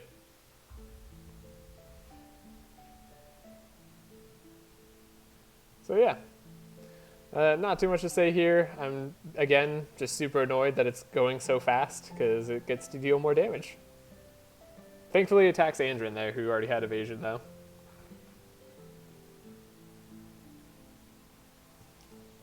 Yeah, it takes a bit for this team to come together. Ooh, there's a fine weakness. Finally on the right person. Oh, I'm debating whether I want purple Sawtooth over regular Sawtooth. Looks like I do. Ah, Scavenge is another fun card. Okay, here is the crux of the run. Sorry, Finally. Before I talk about Scavenge. Scavenge is basically another quick shot. Because you play it to get a... I knew it. You did only get regular Tempest. Yep, as you can see, there's regular old Tempest, and more importantly, another Garnet Earrings. Ooh.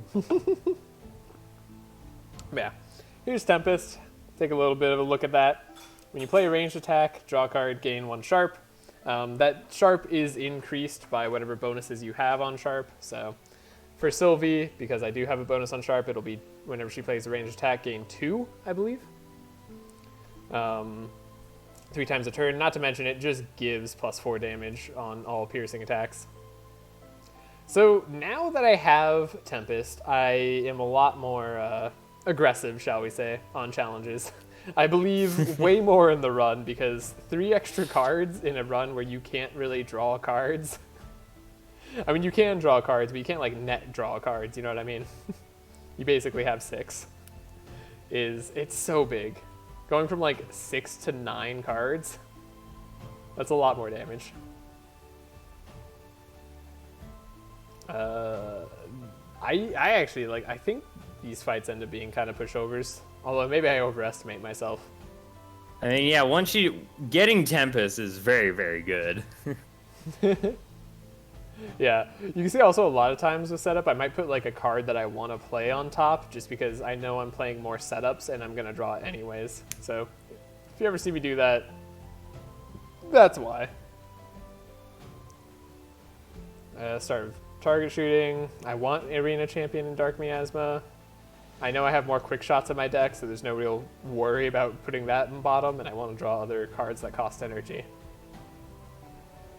There's that purple Vexing Crescendo. I feel like it hasn't shown up too much. Solid damage, though. I like that the damage all looks really small in comparison to like what Sylvie ends up doing by the end, but yeah. Just like, and then Sylvie's just like... Yeah, I mean, having that extra sharp is so good. Oh yeah, Sylvie does have sharp on her. Gives the 1.5 piercing damage rather than increasing both blade and piercing. So that's why sharp ends up being a little bit better on Sylvie as well. Mm-hmm. What am I looking for? Something, presumably. Well, I know I draw cards on ranged attacks. That golem has the most resistances, so that's usually what you want to kill. That's good. I have energy. Oh, I want to draw more attacks or I want to play more attacks before I play volley, so I have maximum sharp charges that hits the entire team. Nice. I was hoping to kill that dragon without having to use another quick shot, but no luck. So also, the target resistance one. How have you felt about that card? Do you normally try and put it on like the thickest one, or on the one that you feel like you can kill with it? It really depends on the fight. Usually it's the thickest. Got it. Mainly because I'm trying to kill everybody. Mm-hmm. As you can see, it's worked out really successfully so far. That was a constant theme in my mind, though, was the idea that I needed to kill everyone as fast as possible. Alternatively, if I didn't kill everyone as fast as possible, I knew I could always reset the fight if I absolutely had to. So I always had that in mind as well. That makes sense. And here's Black Talons and setup. Yeah, this is a solid turn from Souls. Oh, and you got some powerful there too, just for fun. Poison daggers for the extra damage, repeat cards, yeah. You see, Souls does really good damage too. And he's not even like the focus. Now, ordinarily ambidextrous, you can see I'm mousing over, is really good. Whispering Lies is the best damage card for the frog. I also have Sharp on heroes, increases shadow damage. So the frog gets full benefit from Sharp on Whispering Lies because he gets mind damage increased on Sharp and shadow damage increased. But Chant of Accuracy is, I guess, what I want. I'm pretty sure it's not worth taking ambidextrous because I'm not playing big melee attack cards. Andron's not trying to carry. I really want to take it here, it looks like. I'm considering all the cards in my deck before I make the right decision and don't take it. The real Greer grinding in the head. Yeah, I do have a problem in deck builders, or just like any card game in general, where like I love like some big combo cards and like the really shiny, like cool things that you can do with cards. They really appeal to me and they call to me even when they're not the right choice. So it takes some convincing and talking to myself to be like, you know that's wrong, don't do it. Just don't do it. But in the moment, it's so hard. Oh yeah, I have Ode of War, and I could play Chant of Initiative so that I could play Ode of War too if I want to. I'm considering giving Sylvie that powerful because it can make such a big difference. Probably better than Detection at this point.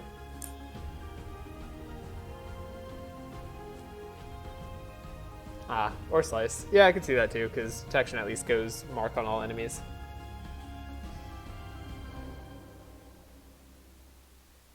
Yeah. This fight, we have two really tanky golems in front who resist piercing. Also, the lava guy resists piercing. For fun. No, I think they resist blunt. They're not that good at piercing. I'm hoping that Gustav can give Sylvie enough powerful at this point, because Sylvie has 2 cards in her deck that gives powerful, so I just need 1 Ode of War. But it doesn't look like I drew it. Also, there's you have to upgrade Scavenge to yellow in order for it to place the card back into your hand. So that's why I picked up the neutral Scavenge on Sylvie, just because like I plan to upgrade it. Man, I'm not doing a lot of damage. No, oh yeah, you have a bunch of stone boys. Yeah, seems like a little bit of less good of a hand. Interestingly, I didn't go for Wild Hunt either. I might need to get rid of more cards. That's the other reason that like I end up having to replay fights a lot, is because like how many cards you get rid of with your initial scry really depends on how deep that Wild Hunt is. Almost didn't finish that sentence there. So I'm gonna draw. You want to get your Sharp out of the way. That's nice. I'm gonna draw that multi-shot anyways. Ooh, am I gonna try to guarantee the front guy dying? Okay, yeah, I do. The choice there was try to guarantee the front guy dying, or try to kill both the front guy and the guy in back. But that seemed unlikely. Yeah. In fact, killing a front guy seems unlikely. In fact, I know I need to reload this combat. I messed up. I like how even your cadence, you're just like, we're restarting. I mean, you don't want to let every enemy get an attack on you. Like, yeah, especially the golems hit hard, man. Yeah, they really do. Like, you can see they're going for like an all-out attack too. Yeah, I feel like golems is one of the worst things for rangers to face. They're just so thick. Yeah. Man, my setups and Wild Hunt is buried very deep on this fight. So it looks like I can't actually get to Wild Hunt without... I don't know, maybe I can't get to it at all. Might just been really unlucky on the card draw there. That's going to lead to a big decrease in damage in this turn, which is why it's been so hard to kill them. But now I know I need to focus that golem. Fun fact, Whispering Lies does as much or more than the whistle at this point. So, a 2-cost card is doing less than a 1-cost card because Sharp and Mark.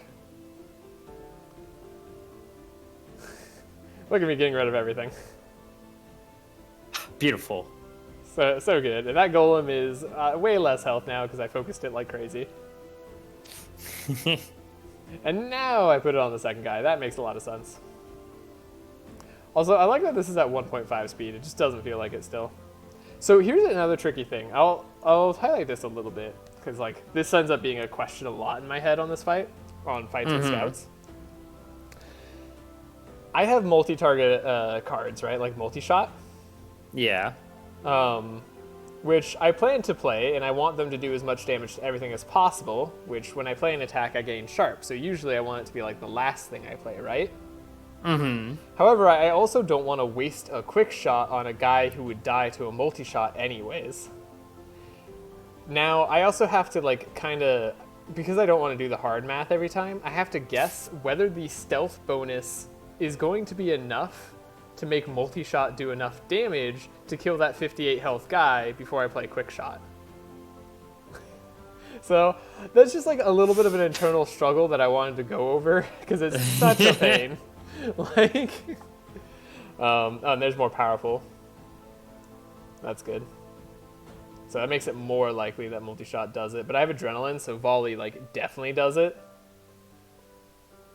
And you need to play the adrenaline before you play volley, but I also want to get as much Sharp as possible, with Falcon Shot ends up giving you Sharp. I hate doing it on this golem here because he doesn't bleed, but it's fine. It's worth it in the end because I can just kill him.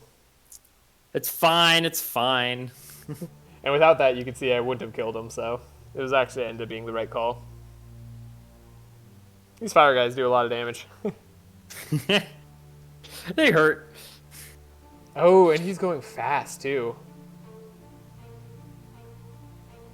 Oh, I need to do powerful on myself, and I need to give as much damage as I can on... Or am I just going to pretend... Oh! So... Being sneaky. A thing I forget a lot of the time, and you can see it right there. Oh, am I gonna go in and look? Because I don't remember why Andrin goes faster here. So evasion prevents 1 hit per charge. Remove 1 charge when this happens. Remove shackle when from the target when applied. So because Andrin had shackles, I was like, damn, he's gonna go slower than everybody. But I was able to unshackle him because I applied evasion with the Ode of Wars. Beautiful. Yeah. No, honestly, I think I knew that before this run too, but I just wanted to show it off here, because like that was a very impactful interaction that like made some fights go from impossible to possible. Yeah, shackles against you is. It's very I can't imagine it. Yeah, Not being often, just so detrimental. Yeah, and they usually will shackles either the fastest hero or the front hero. Either case is Andrin. So, but because Andrin gets to go there, his Fiend automatically slows just 1 enemy left. So I was able to kill the Lava Elemental instead. Now because everybody's on fire, I want to kill them as fast as possible and not let Sylvie go. Yeah. Yeah, that was a pretty clutch about Ode of War there. Otherwise, people were gonna die. I forget Ode of War gives evasion. That's like that's never the reason why we use it either. I know, it ends up mattering though. Okay, so there's a fun little thing too. I took another volley because I think I have 8 energy total in Sylvie's deck. Or at least I will be able to get up to 8 energy. If I have another adrenaline, I'll get up to 9. The end goal is to quick shot your way to victory, and then Like, and then play a camouflage into a volley into another volley, and then usually everything dies by then. So that's sort of the ultimate goal. Also really nice here, helping the Harpy ends up giving you a free heal and gets rid of the spike in front.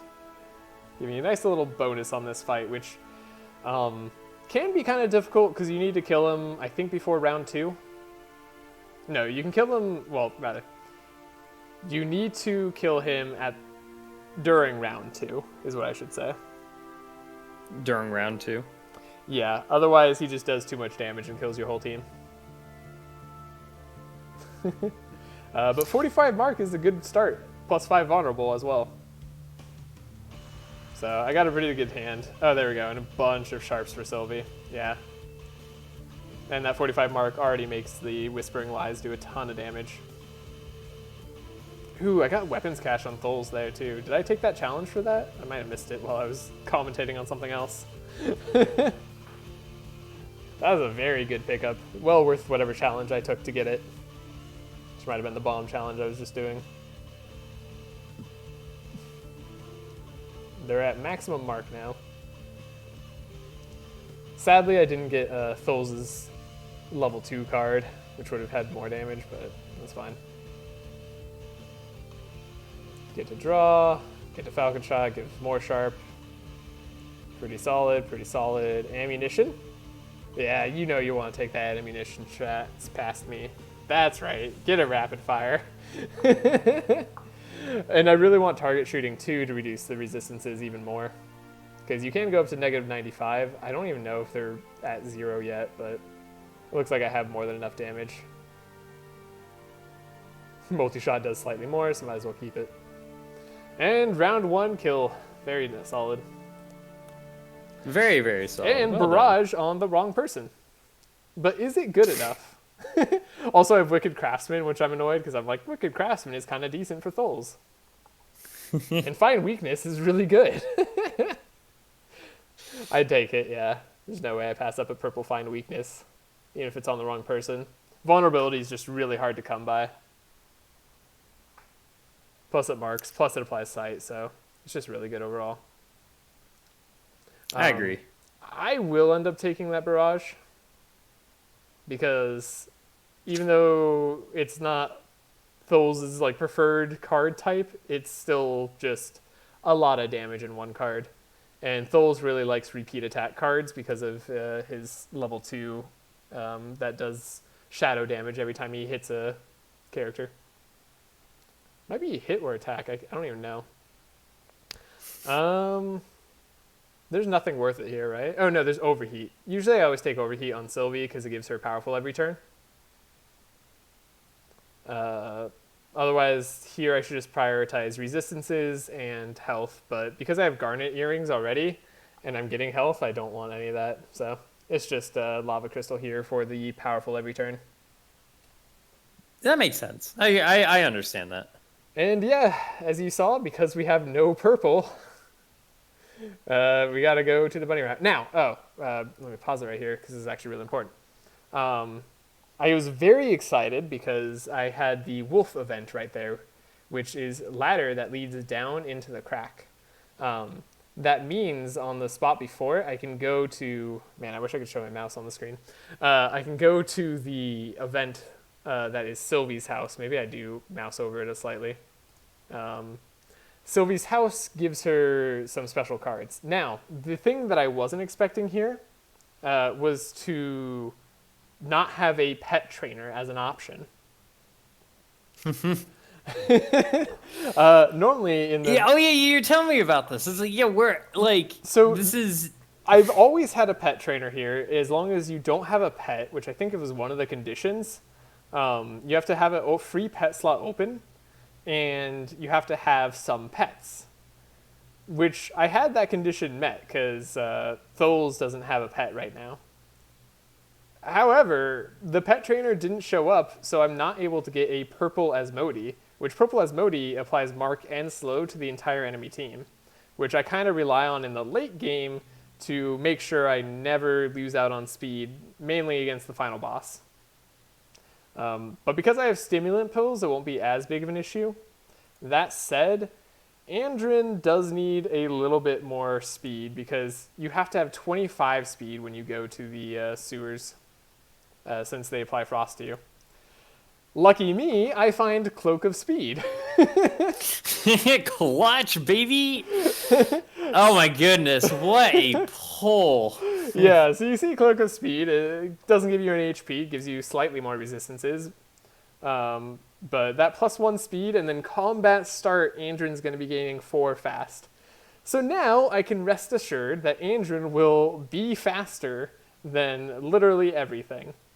The downside is that Andrin can't speed up the entire team past 24.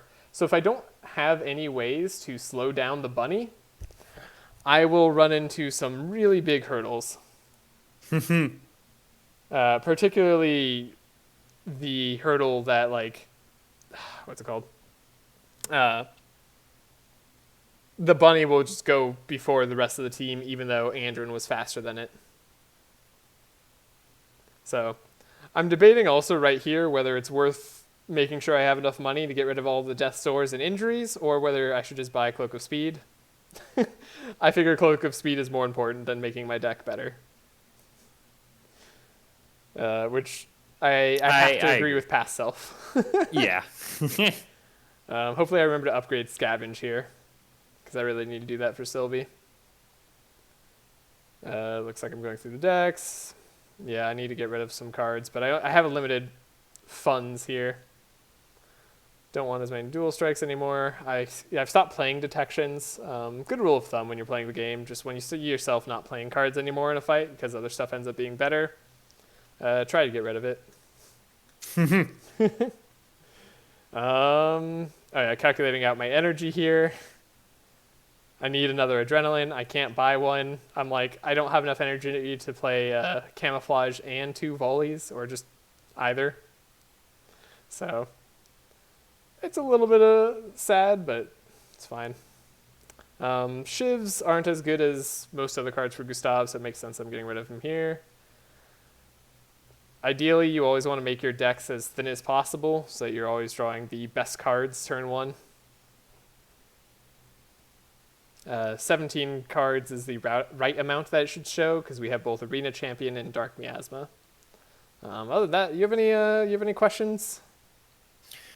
No, it's just kind of admiring this actually being pulled together. Your item luck has been mwah. Yeah, item luck pretty good. Card luck pretty bad, I will say. Yeah. This has not been the best for card luck, but that's okay. Yeah, no, it ends up being pretty fine. Like, my cards have just been a little bit of a letdown. But yeah, stimulant pills is the really big one, and then getting that fast, give yourself, it's normally +2 fast charges at the start of combat. Mm-hmm. But Andrin being the fast boy, it's way better. Oh, I got double strike. That's smart. Yeah, that's true. Sylvie at this point doesn't really need much done to her deck. Like, she's because all she needs is just the munitions. Yeah, well, she needs me to. She's just so good with, like, I don't know, rare and under cards. By the way, if you visit the arena, I'll take a pause right after this. Oh yeah, I'm like, I didn't know before I went in because I didn't even look, but now I'm realizing that I'm not gonna be able to get a purple pet, and I'm like, where the heck is it? Yeah. By the way, if you don't end up having that ladder down to go through the crack, you can use your trophy that you get from the arena to take the boat and get into the crack that way without having to spend any gold. So that was my alternative path. But if you can, you really want to visit Sylvie's house, because it gives her a really solid item that I won't spoil just yet. Man. Again, this is part of the fight where I'm like, can I take risks or not? And looks like not. No. Yeah. Fortunately, the speed bonuses here is pretty good. Before I get into the frozen wastes, I know that my entire team outspeed everybody. But this is one of the reasons you don't want to visit the Frostlands if you have a choice. It'd be better to visit other things, because you just end up needing even more speed. Kind of annoying. Though I did keep Chant of Accuracy in Andron's deck. One, because I still wanted to do Stanza Ode of War stuff. Two, because if I need to have that extra speed, it is available for my characters. So in case Sylvie ends up needing to be faster than the rabbit or something, I can at least do that much. Okay. So you ended up cutting out, but I think that was me. Oh, I cut out a little bit? Okay. Yeah, I think that was my internet though. Hopefully. Hopefully. Yeah. Alternatively, what I really want to find here is some cards that can slow for either Tholes or Gustav, because then I can Chant of Accuracy them and apply slow to whoever I need. Rangers actually don't have a lot of slow options. I was about to say, is it just like Plague Shot and then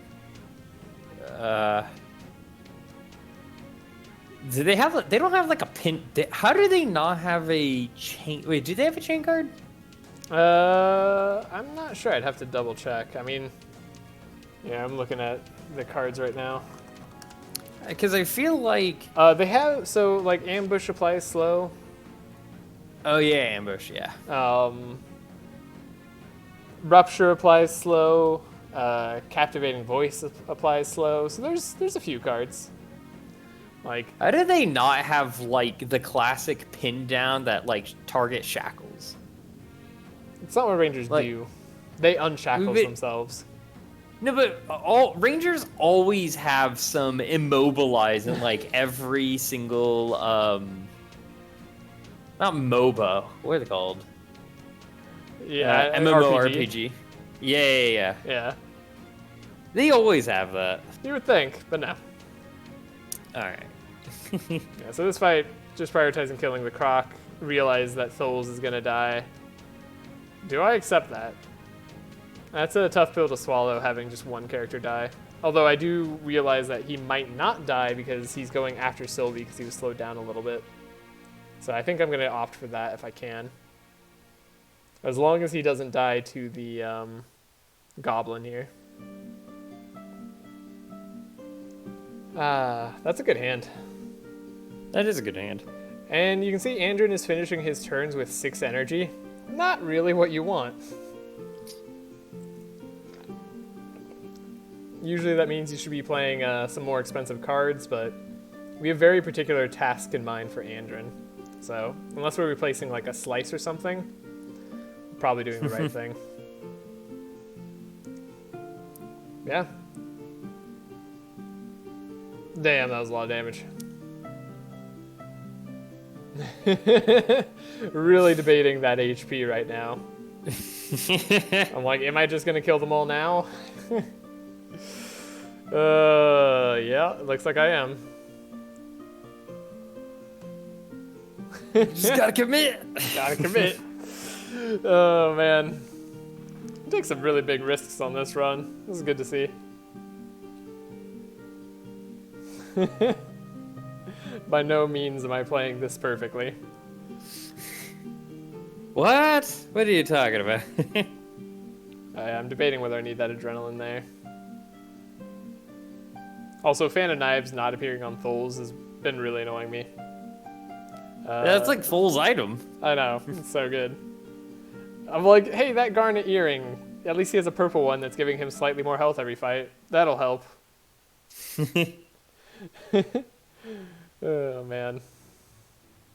But as you can see right here, my damage is still a little bit lacking. That's part of why we want Purple Tempest. Because without it, things are still a challenge for the scouts. It's really hard to buff up one person so they can have a super turn, which is typically how Madness 16 is more easily handled. Yeah, that hand looks good. Yeah, it's I mean, at least it's a yeah. I mean, at least the best thing about Rangers with Madness 16 is, of course, the sharp. They actually have a really, really good scale. Yeah, Rangers can scale themselves pretty well, and they can debuff enemies decently with vulnerable, which at least is some resistance reduction. Like that Croc even having lower resistance is nice. It's just physical resistance is very common. Don't need Barrage because weapon cache is better. I get energy back on melee attacks, so you might as well play it because I'm powerful too. Let's look at that. Do I have the best thing? Yeah, vulnerable. So, good part about this turn is I got a decent amount of mark and I got vulnerable on those guys. Now, I don't know if that lizard is immune to mark or just somehow I missed giving it mark this entire time. If it's immune to mark, that's really annoying. But fortunately, the lizard is far from the worst enemy to fight. Looks like I want to do the camouflage volley trick here. Because I knew it would kill the Croc, I opted to do it early. Yeah, it was a good turn. Do I mouse over it at any point? I'm going to see if I can catch this really quick. No, it gets mark. Yeah, that lizard just somehow avoided all mark. Just... I mean, that's fine. I wasn't going to target it anyway, but man. No, but it is funny. Just like, yeah, just who needs to get marked? Not me. Oh, they are immune to vulnerable, though. That's kind of fun. Oh, okay. Dude, heavy metal is such a cool card. Doing damage to the highest HP monster every time you play a song.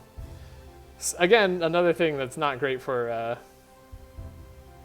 healing frog or support frog. No. But fortunately, you don't have to take it. There's a better option. Yeah, I still don't know if healing frog's even all that good. I like it. I love it. I think he's a really heart. good support. I think he's good.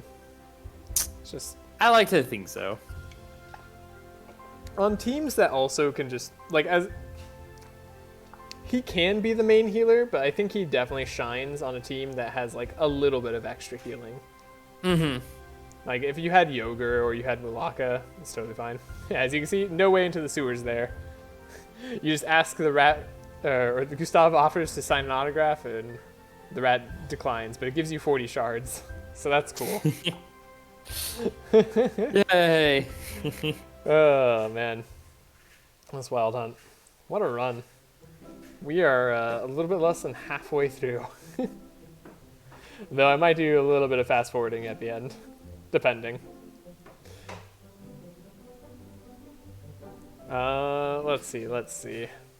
How is it going? Do I have a bad hand? Looks like I got Wild Hunt, but I don't have a ton of mark on everybody. The Harpy attacks the back hero, so that's really kind of annoying. I want to make sure I kill it. This is a dicey looking fight. Yeah, he's also just really tanky. As you see, all the characters are 23 speed now because we got 5 frost at the start. This is why the Frostlands are really annoying on a team that needs to go fast. Yeah. What else? Do you have any other questions? Comments? No, right now I'm just kind of watching this because I remember seeing you or hearing about how you've gone through some of these other points, but this is the one that, or at this point, this is where it starts getting a little dicey.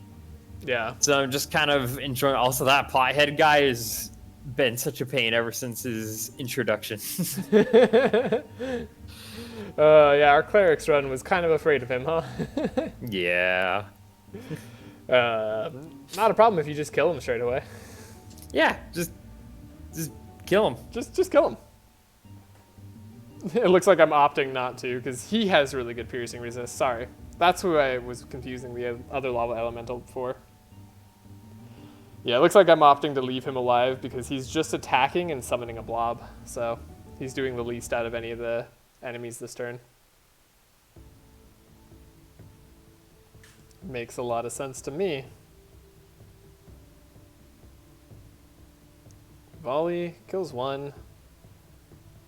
Kill 2. Back archer gets to live. But unfortunately, they're only doing one attack each. And Andrin is still faster. So if I could hit the back archer with the fiend, I'd slow them down, but not enough. But didn't do anything. Yeah. So at this point, like, I'm really considering whether Andrin should get a slow card or not.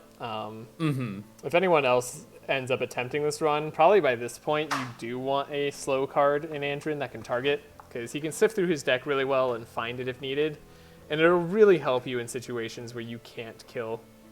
I noticed Chant of Initiative still in my deck, so I'm like, wait a second. All I need is Sylvie to go next. There we go.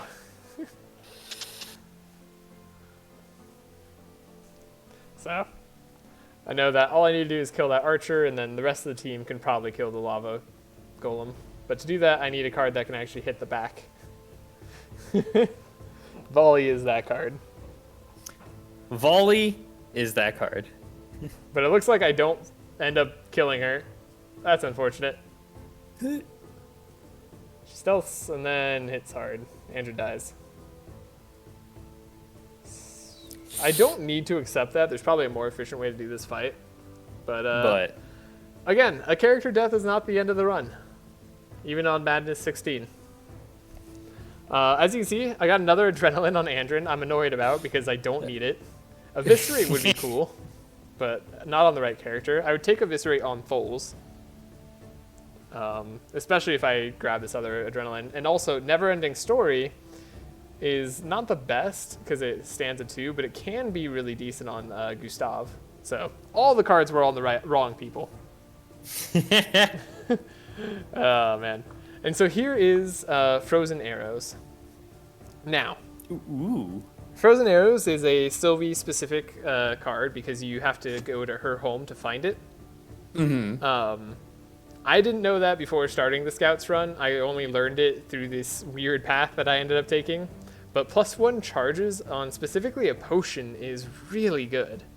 Yeah, that's pretty rare. It gets rid of Pebble Throw, which is an extra attack.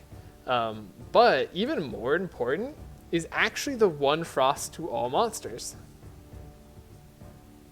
Oh, really? Because it gives you an AoE slow. So as I guess you're right. So it basically it makes it so that even monsters who are gonna go fast or like speed themselves up on the next turn, as you can see, like they've been doing that, outspeeding Andrin sometimes, getting attacks in when I don't want them to. This will kind of prevent that. So super worth coming here for if you ever can. If you get the ladder down to go get the Purple Tempest. Frozen Arrows is great. There's like nothing else here. I'm pretty sure I don't take anything else. It's just Frozen Arrows, but I get some gold out of it, which is decent. A little bit less gold than I think you'd otherwise get here. And I can sell Bellafor's Horn. It only gives you 500 gold, not the 1,000 it says, because Madness 16. Because Madness 16. And here, another really annoying thing is you're likely to fail those checks on your characters. You have like 50-50 odds. And so you get injuries just entering this place. And I'm looking at this guy and I'm like, cool, he's immune to Mark. Fantastic. And the other one is immune to Slow, but that's usually kind of okay. Exactly what I want to see. Yeah, that heal here might be really important. Also, like, you can see, this is why I have Garnet Earrings. Look how much health Tholes has got back. throughout the course of these fights, even though he went down to like, what was it, 9 HP? Yeah. Now he can actually like take a hit or two. So that healing, although small, pays off when you're usually not taking damage. Same could be said of Gustav too. He's almost full HP.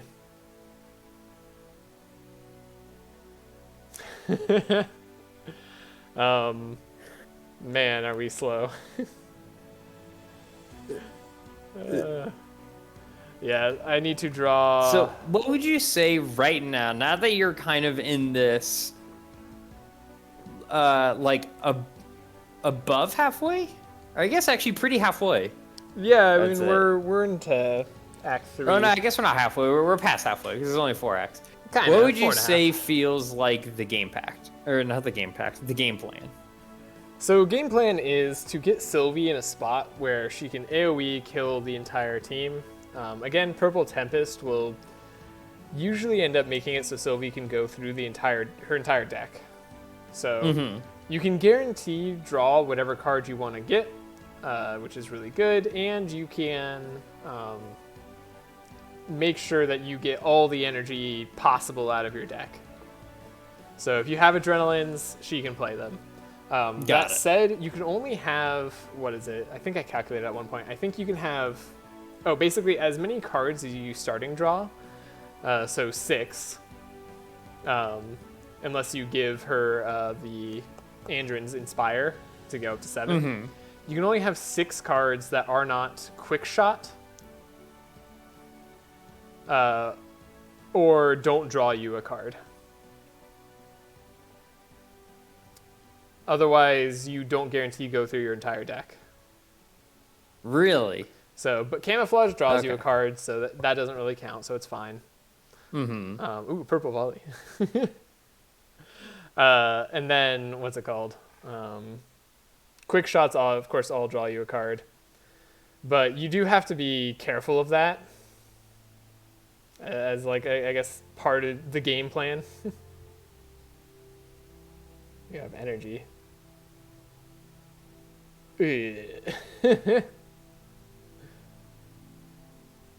I'm not going to be able to kill him turn 1, am I? Doesn't look like it. Restart combat? I'm looking at what he's doing. I'm like, he's going to apply reinforce to the entire team. They're going to heal and get spikes. This guy's going to attack really hard and then give 4 fast. I guess I'll see where that lands. Also, I like that I could do that in real time here. Yeah, you're like, Even though this is not technically real time, this is slightly sped up time.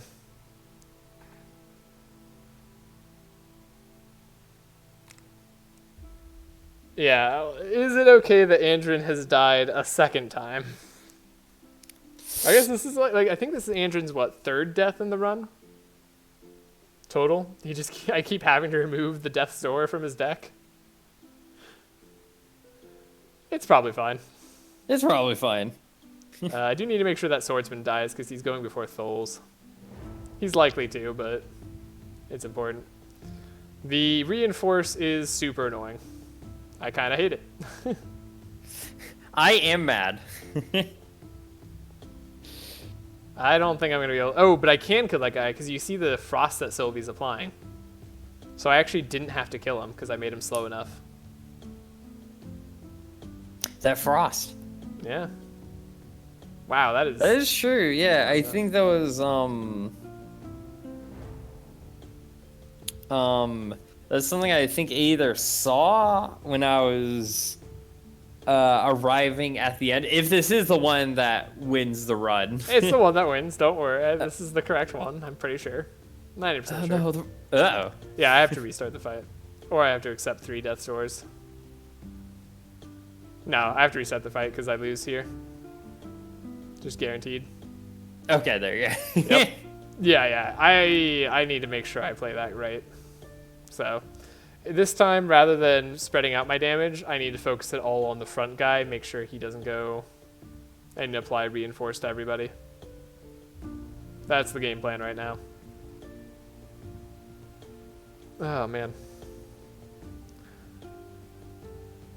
So you can't always guarantee that you get expert tracking and wild hunt in your opening hand. That's one thing I learned. You kind of have to go either or sometimes. And me not getting wild hunt on this fight in particular is really frustrating. Yeah. I know that the bomb goes in Gustav's deck, so I'm able to get rid of it here. And I'm hoping to change up the pattern just a little bit. These frozen tunnels, man. I've never seen something give you so much trouble. These things are just murder machines. Particularly this fight and the next fight coming up right after this fight. So I mentioned that there's like a few blockers on this run. One is the fight right after Arena. This is the second kind of blocking fight. Like, if you can get through these sewers, you have a good chance at victory. But until you do, it's tough, man. Difficult. And the fact that that guy was immune to Mark is one of the reasons it's so hard to kill him. Like, it's an unfortunate fight all the way around. But I need to focus him. He cannot be allowed to live. Fortunately, Sylvie's card helps do that very nicely. So she can actually do damage. Is that enough? No, not yet. I need to... Nope. Didn't kill him. I feel like I did even you're like, I feel like I did as much as possible, but I have to go back and try again. Ooh, the patented dragon reset. Like we could. There's a line. The stars can align to find the way. Yeah, I could have cut this video together and showed just all the perfect attempts. I opted not to do that for this run, even though like it isn't necessarily the best viewing, but mostly because I want to have people like understand like there's so many alternate things that you can do on a run like this where you have scrying and you have some draw and you have like a little bit of setup that even though like the RNG doesn't really change, you can potentially change the outcome by who you're giving that like one extra draw to with Andrin, scrying for, all that other stuff. Yeah, that's a good point. That the run is more modifiable than it may seem. Yeah, and how there's plenty of things that, or as I say, take advantage of the restarting of the battle, even though it, some people may see it's kind of against the will of the game. Especially since in the past, certain games you've had to like save scum, so to speak. Yeah, I mean, most games don't even give you that as like an option. I actually really appreciate that. Like Slay the Spire, Monster Train, like those aren't options you have. You don't just get to restart a fight if you mess up and lose. There's a certain glitch you can do where if you quit out of the fight, it always starts you at the beginning in those games. Fun fact for anyone who wants to try retrying fights. But in this game, they just straight up are like, hey, there's a lot of variables here. Here's a reset button. Like, ooh, I'm taking the adrenaline so I can do a camouflage into a hopeful card. That's pretty funny. But yeah, there, you see, I am able to end up killing him, and even though I might lose some people on this fight, now I know that they won't have reinforced, and I can likely kill them turn 2. Unfortunately, the Swordmaster does get to be faster than Andrin, but Andrin is a death I'm willing to accept. As always. Andrin. This poor man. Largely because he usually scries his opening, and yeah, I think... Oh, I wanted to see if the regen would save Tholes, because powerful plus regen does heal him a little bit extra, and he had 4 bleed. Looks like it doesn't, though. Oh. So... Really, I should have given that powerful to Sylvie to get her up to 9 powerful.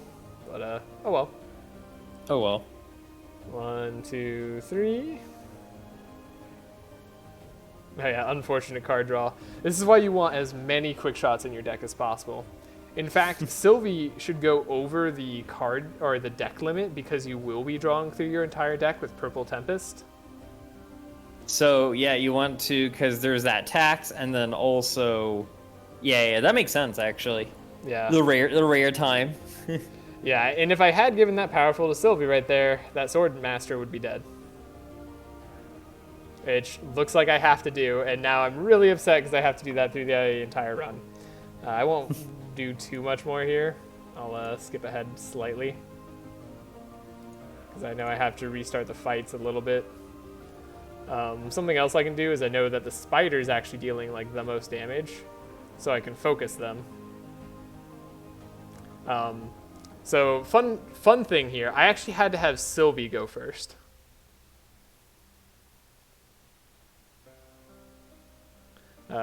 Sorry if skipping ahead is a little bit abrupt and don't get to see what's going on. But I had Sylvie go first because that chant on her will make her go faster next turn. And now the spider isn't going to speed anybody up. So I realized that the reinforce wasn't my problem on this fight. Got it. Okay. Right, because like when you're trying something, you're just trying the same way every time. You're like, man, I just don't have the damage. Maybe I could do that powerful, but I guarantees that I lose Andrin. And then I was thinking about it, and I was like, wait, I can guarantee kill a dude, right? Yeah. And so let's try killing somebody else, particularly maybe someone who's ruining my next turn. So now everybody's alive round 2. Andrin gets to play Wild Hunt. Yeah, it's funny. You just change it up, and all of a sudden the outlook is like a million times better. You're like, how did this make such a difference? Yeah, it's like, oh wait, that was incredibly impactful. And Andrin has so much energy that I might as well just play the uproot. Now I got max vulnerable on the front guy. Sylvie gets to go super fast. Because it turns out I didn't have to change much about her hand anyways, so there's no need to have Thul's Scry. And then I could have Thul's Scry for Gustav instead. But yeah, you see, things look a lot better now. Yeah, and I'm probably going to be able to kill a guy. Yeah. That guy's dead. That guy's for sure dead. The Swordmaster is for sure dead too. There's no way he survives. And with heavy metal, I'm pretty confident in my ability to kill the plant as well. So now I just need to power up Thul's for the kill. Beautiful. And as you see, this goes from team wipe to full team survives. So that, again, this is part of why I left these in. Is like, there's so many variables to consider when playing these games, and like, I for one think it's totally okay if you want to reset a fight and just try things out. I mean, obviously, like, you should play games. I guess Andrin dies here, but again, I don't care. But like, I feel like you should just play games that whatever makes you happy personally. And this makes me happy, and honestly, like, it's not about me being good. It's about seeing like what's possible. Which, at this point, I don't know if all scouts was possible, right? Like, that's a question in my mind.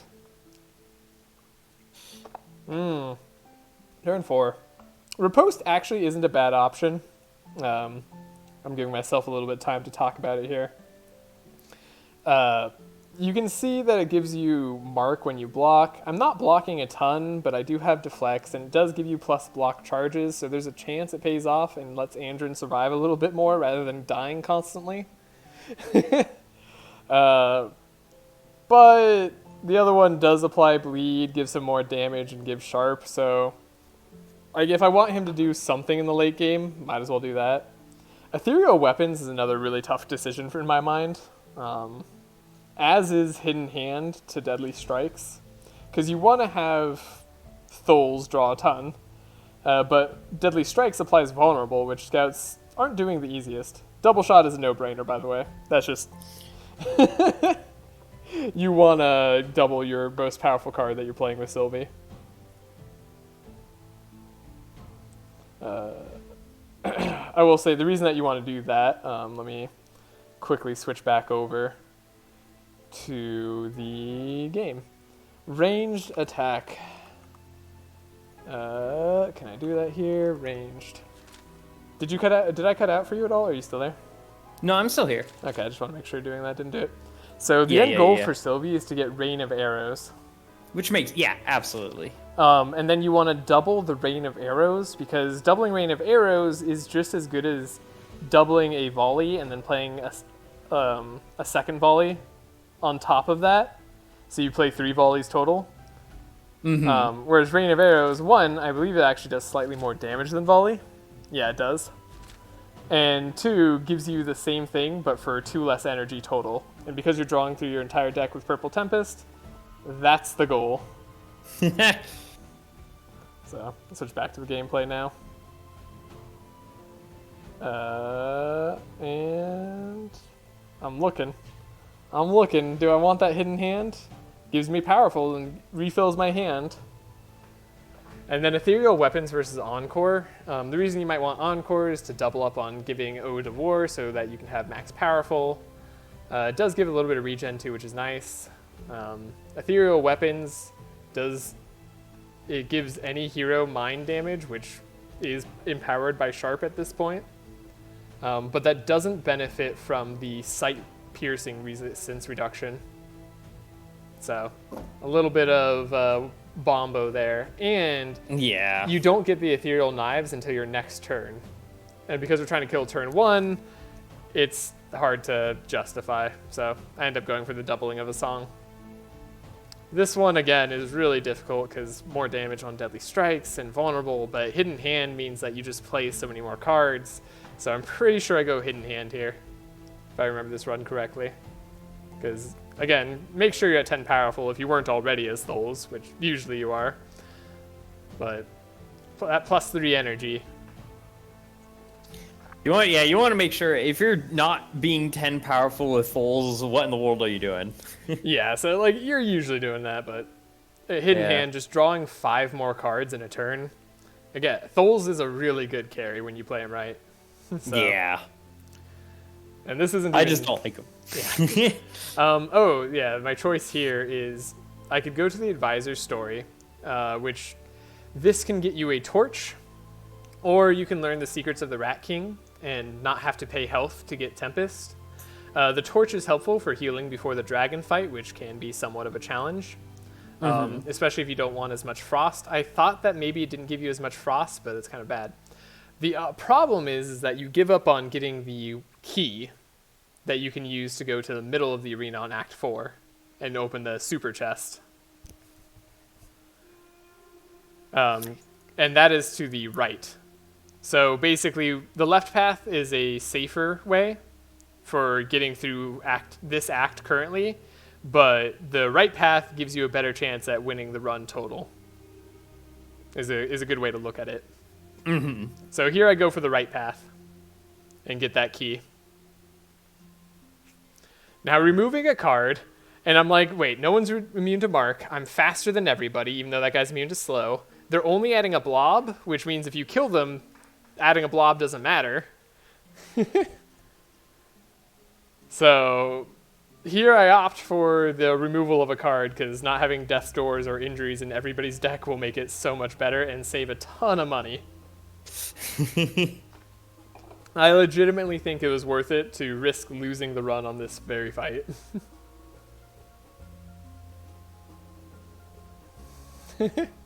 So as you can see, I have serrated weapons, but like, what am I really doing?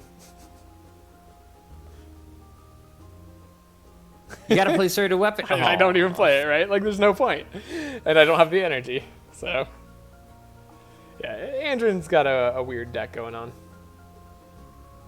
Not the best turn. I didn't apply almost any mark. So right now, I think I'm considering restarting the run to get Wild Hunt. Or not the run, but the fight. Got to take a look at what all of them are doing. This is another reason that the fights end up taking a little bit for me on the Scouts run, is just because you have a lot of information available to you.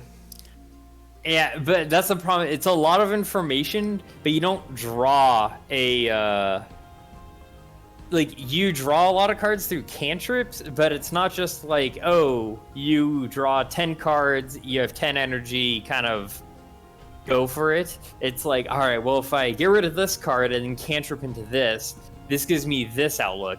Okay, that one didn't work. Let me try again. Yeah, a bunch of deck manipulation and cantrips is a choice. Look at my... I'm like really sad with Souls because I'm like so much energy and nothing to spend it on. So here I realize that probably scrying for Souls will end up being better. Like I imagine I'm going to restart this fight, but I think part of the reason I'm playing it is just to see what I do end up drawing or playing. Make sure I'm at max powerful. Got a little extra, got a volley there. So I know I can kill the front guy most likely. I'm looking for my enchantment that costs 0. Don't end up finding it. Darn. Do I kill the front guy? I do. Probably consider that good enough. After this fight, there is... you don't have to fight the Rat King when you take the deal. So there's no real risk there. And you immediately get Purple Tempest, which makes your run way stronger. That's pretty... I really like that... I really like that inclusion. It's a very fun choice. Yeah, because this is the first time ever... Well, not ever, right? They've had the opportunity to... Well, they have... what's it called? They have, like, the Broken Altars. Yeah, you can make cards purple, but not weapons. Is there none other? Yeah, or is there like a... I don't think there's a single other way to make a weapon purple. Oh, I guess not weapon. Is there one to make an equipment, like a ring or something? I don't think so, outside of just buying the same one. I think you're right. I think outside of just finding or being able to or something along those lines. Yeah. Target shooting, yay. I have Tholes after Sylvie on this turn, so I know that I'll be okay. Bam. Bam. So, good amount of damage. Tholes doesn't have to get through too much, although then I realize, wait a second. He has to go through the Dracomancer's self-damage card, so if he doesn't kill him in one shot, he's in trouble. Fortunately, he does. Oh, thank goodness. And then I have Barrage with all that energy that he didn't get to use that first turn. Nearly died to drawing the Storm card again, but that's alright. Nearly dying is not dying, in fact. Fun little tip for anyone, because we learned it. It just reminded me after seeing it. So Poison Flask applies poison to anyone. Oh, you're talking about the Bless thing? Yeah. You would think, why would you poison yourself? And that's solely because of a combo, a pretty powerful one, apparently, that you dilute it, so you change poison to water, and then there's a cleric card called Baptism that changes water to Bless. So yeah, it's a weird 3-card combo that requires, of course, at least a ranger and a cleric, but it's apparently pretty decent. Yeah, no, it's really good because you can immediately stack like 50 Bless on your carry before they even go, which increases all their damage by potentially 1.5 if you have the right perks on. So, very solid combo. Not possible to do on an all Scouts run. No, it is not. For how much we would love to. What are you debating here? Is getting rid of Scavenge? Yeah, I was debating getting rid of another card in Gustav, because at this point I just want to get the best stuff. I want your mouse to slip. Whoops! I know, not get Purple Tempest or something, but there's Purple Tempest. Purple Tempest is a card. Yeah, it is. It is a really good weapon. Look at me not using serrated weapons. I'm probably going to get rid of it. Oh, like remove it from the deck? Yeah, like it's probably the right choice to remove it from the deck. Well, yeah, because do you ever attack with him at some point? I do. I use slices. Oh, I guess it's true. You use slices, and yeah. And if I get Continuum Blade, I can draw when I play a Slice and get an energy back, so it's not the worst, but Yeah, Continuum Blade is pretty good. it's not like, it's not critical. As if, I mean, it's card draw, so it makes sense. But it's like as if scouts need any more cantripping. They Just do. like- They need all the cantripping. Yeah, but it's hilarious. It's like regular card draw, inspire. No. Let's just freaking cantrip every single freaking attack and spell and defend and block we play. Yeah. So going a little bit into decisions here, as you can see, I didn't have the speed necessary to outspeed the Seahorse anymore because we're so frosted over. That everybody's at 22 speed and the Seahorse is always 23. But I figure taking a little bit of damage is probably okay. That, and by this point in the run with Purple Tempest, like, I'm fairly confident I'll restart if things don't go my way. And I might be able to set up to where I can Chant of Initiative Sylvie, have her go first, maybe try to take out the Seahorse or do something. So we'll see how this goes, but nothing's dead yet. This ends up being a problem. Again, normally this isn't a problem for me. Normally I outspeed everything because Asmodee is purple and slows the entire enemy team down by 2. I don't know why on this run in particular, I didn't get purple Asmodee. Like, I've played this run, I think I said 22 times. I didn't get to the Frostlands every time on those runs because, like I said, the arena was really tough. But I got there at least, like, I want to say 7 or 8 times. There was always the pet trainer. Until there was this always the run. pet trainer. Yeah. This run is the only run I didn't get the pet trainer. That's crazy. So here's double shot. I'm debating what to do, but I have Purple Tempest now.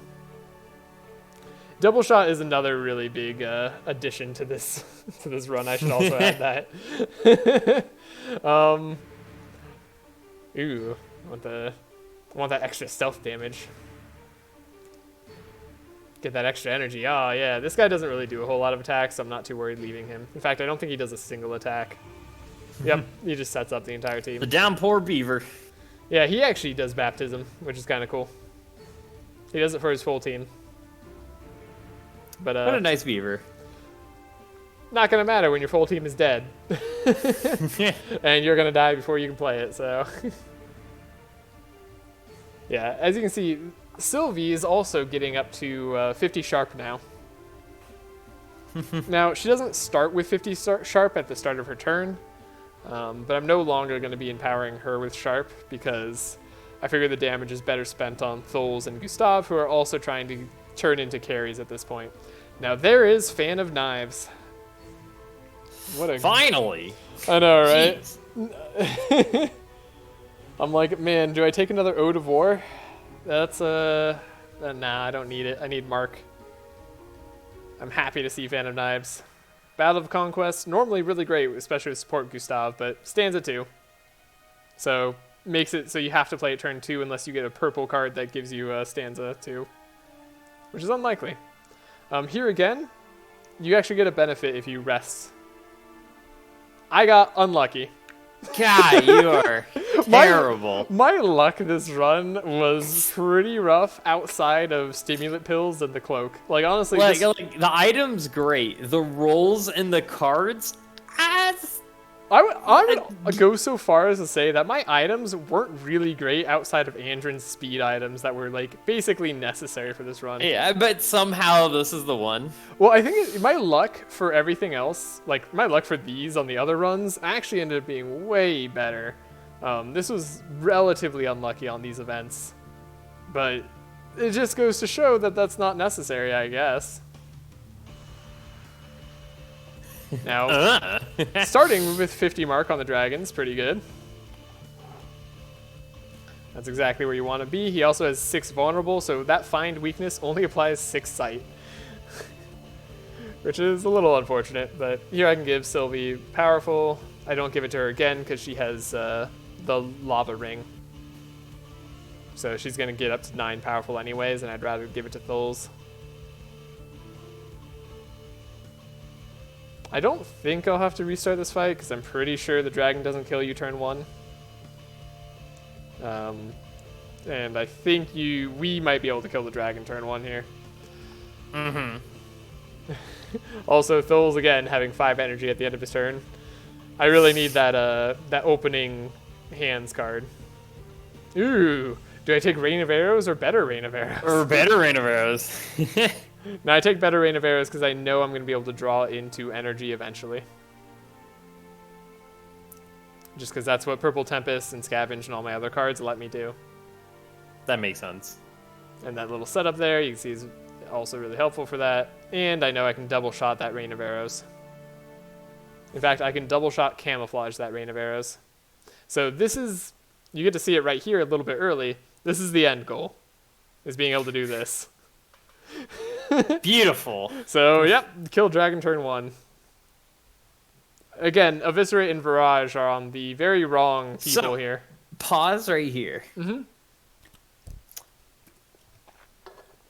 What makes me sad. So, a little bit of history for the folks. Even though Dragon has said that he's played with Gustav more than me, considering the number of times of this run, that's only true in the fact that this is, I think, like the only time he's ever played Gustav. Pretty much, ever. Yeah. And clearly he's not using him in a supporting role. Now, the reason why I bring this up is because I've almost predominantly played him in a supporting role or slightly like one time as the carry. Not once have I been able to get Energizing Serenade on the stupid frog when I'm supporting. It's amazing. It's fantastic. I've done stanza builds. I've done whatever the hex. And I could not find it to save my life. And then here he is finding it. And he's just like clicking on it and showing it off even within the video. Yeah. And I'm going to presume he doesn't even remotely take it, which just... No, it doesn't make any sense to take it because you play that turn 3. Not. So no, it just burns a hole in my heart. Yeah, Energizing Serenade, great card if you're going to turn 3. You want that like general buff, but usually that's not what you're doing. Purple Volley on Andrin, also cool, but not necessary. Again, really upset here. The bigger thing outside of Energizing Serenade being a card that can show up on Gustav is Barrage and Eviscerate. Just again. Not the right people. Is Eviscerate even that good? Yeah, so Eviscerate, what you can do with it is you want to pile up Ambidextrous. Oh, and then you can make it, you can get a copy of Eviscerate for that only costs like 4. Or then you can Ambidextrous again and copy it to make it only cost 1, and then you can play like all those cards. So Ambidextrous makes Eviscerate good. Got it. Not to mention, it does get that double stack off of being a multi-attack card, and it repeats twice. So it would do more damage than Barrage. Thul's is picking up Barrage? Yeah, it would do more damage than Barrage for Thul's. But again, he already picked up a Barrage, so I was like, it seemed to be pretty good so far. Hey, a Darkfire Ring. Yeah. Hey, Boots of Swiftness, the most important item for a future run. I mean, you can see Frozen Tear.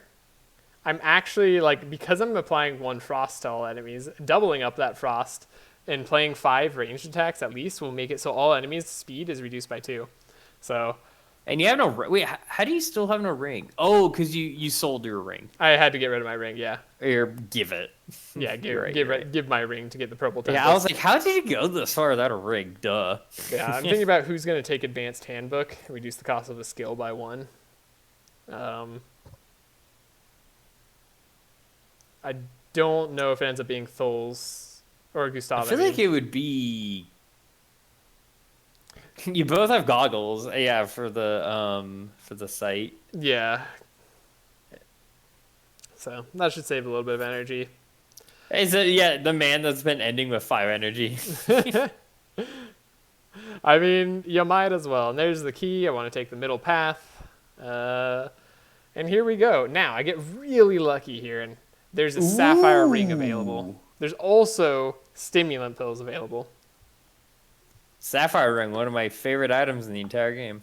Yeah, despite I feel like it's not that good generally. I just like it for some reason, okay? It just feels cool.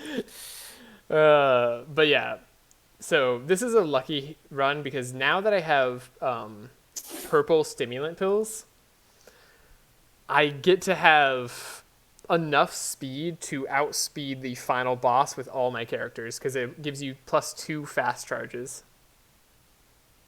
But first, I have to decide whether I'm going to remove any more cards from anybody's decks. Yeah, because Which, it turns out, I can't get Sapphire Ring and purple stimulant pills. you can or can't. I can't. Oh yeah, you can't. Never mind.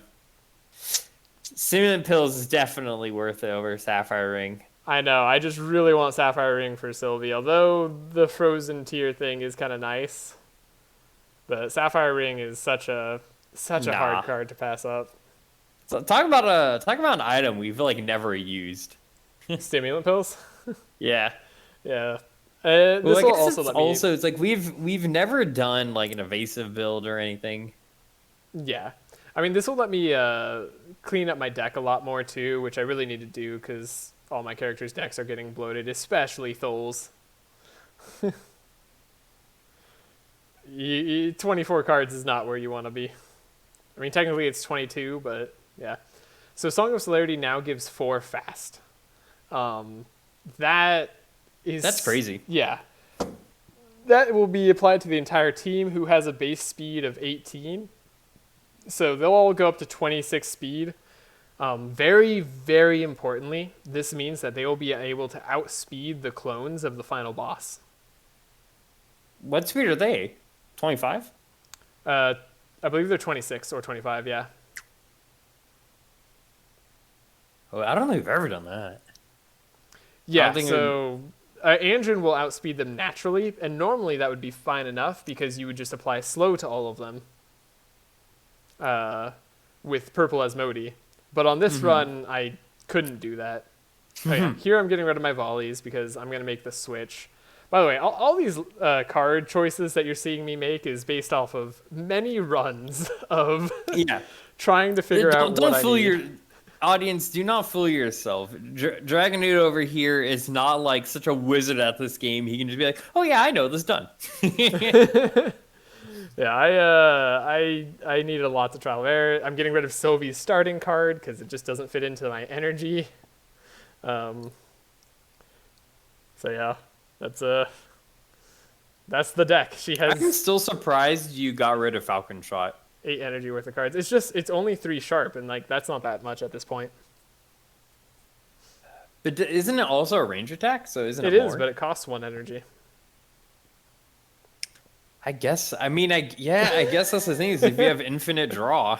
Yeah, you have infinite draw, and then you're gonna get up to 50 sharp anyways.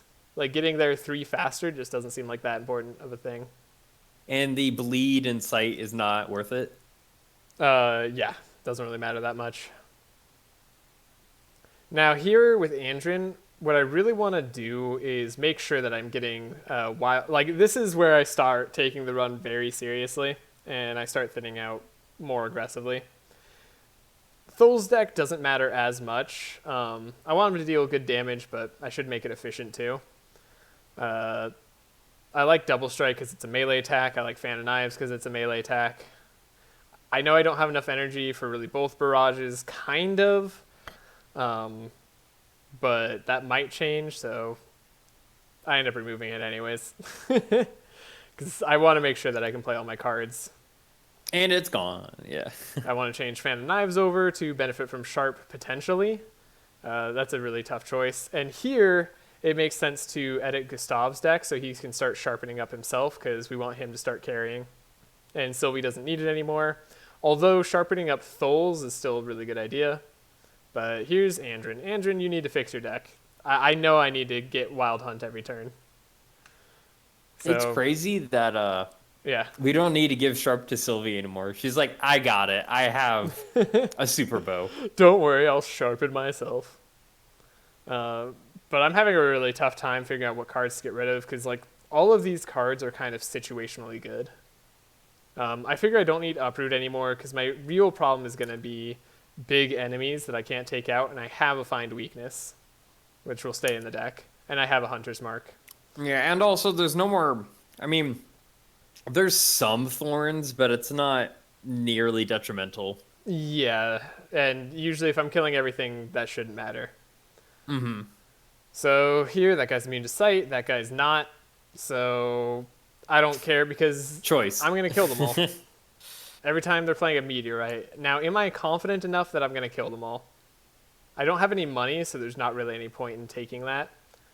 So I opt not to, but I probably would take the exotic shop here if I had money left over. You know, I just realized what you should have done Oh, yeah? is you should have banked on being able to remove cards from your deck as a challenge Yeah.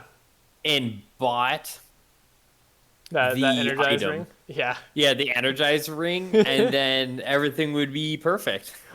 Yeah, you're not wrong. You gotta risk it for the biscuit when you're on this late in the game. You're like, yeah, I got this. Yeah, just keep some Death's Doors in Andron's deck. Why not? I guess it's true. Yeah, you would have him for this fight. Never mind. Obviously, that's a bad idea. Yeah, you know, it's a possibility, but here 26 speed on all rangers, like that's faster than I've ever gone. Like this is really really fast. You're blazing. Yeah, and now because like we're past the Frostlands, we won't start with Frost on us at all. So now I literally never have to worry about losing speed again, which is fantastic, honestly. Also, I will say another big level up on Andrin, even though it comes super late and doesn't matter as much for the final boss. He does get a +3 mark on level 5, which is pretty good. I forgot that this thing. It's just like it's so simple. Just +2 mark. Oh yeah, here with Tholes, I'm like thinking about how many cards I draw, how much energy I have. I forgot to change the adrenaline to +2 adrenaline. A little mistake on this run. How dare you? But I end up not needing it because I can play Slice here. I might not. Oh, no, I do. Okay. Yeah. And now I know Tholes is doing good damage with Barrage. You can see he did like 600 right there. Beautiful. Yeah. And that's with very little Sharp. I mean, he got only Sharp from that Barrage, so. But now he's finally spending all his energy, which is kind of what he wants to do. And here we go. Sylvie gets just to draw. Setups being blue at this point are fine. You're going to go through your entire deck anyway, so putting 2 cards back on top really doesn't matter. And this is basically guarantees Sylvie is going to do the same thing of double shot, Rain of Arrows every time. If I had one more energy, I could do that camouflage too. Damn. Make sure you scavenge before you go through your entire deck.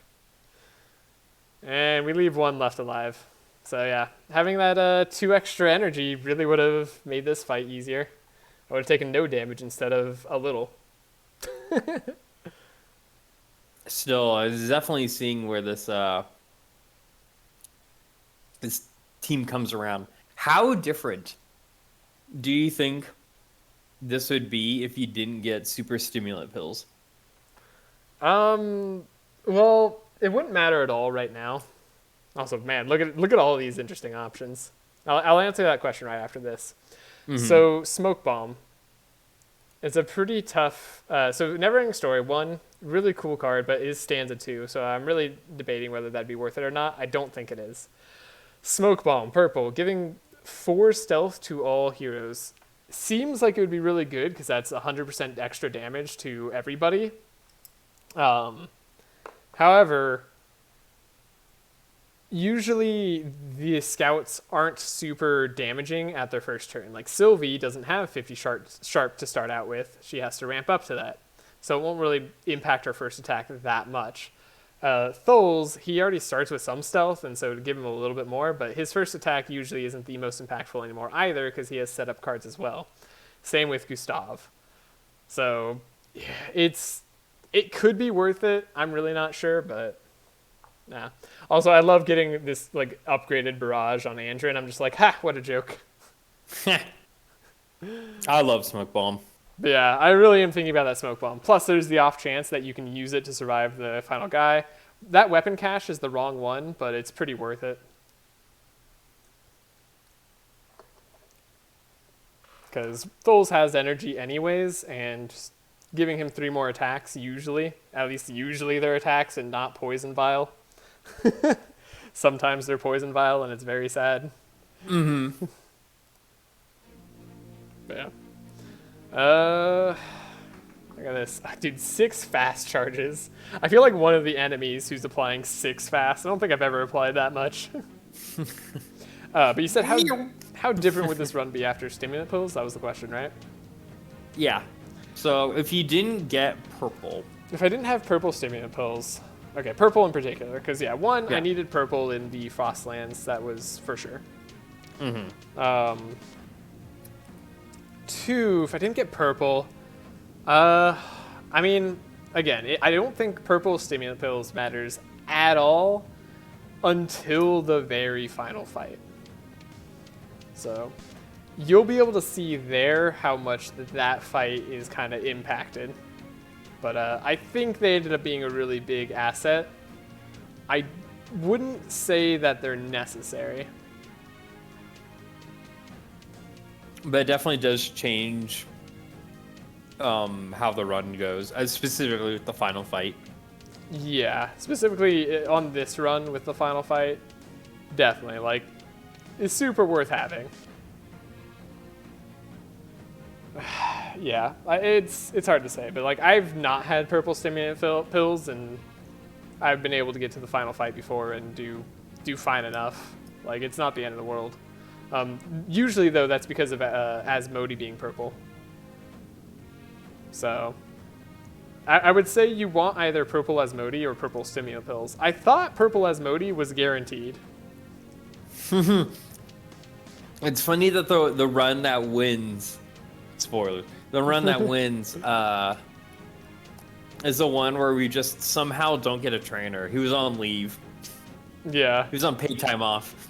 There's that poison flask I was talking about. Not really what I wanted. But yeah, there you go. Just gonna do the same thing, and now I can feel a lot more comfortable as well, just damaging everybody kind of equally. I don't know if I should have ammunition in my deck anymore, but I kind of have it as a wild card. I mean, the possibilities it can get you is pretty good, and you can't trip like crazy, so... Yeah.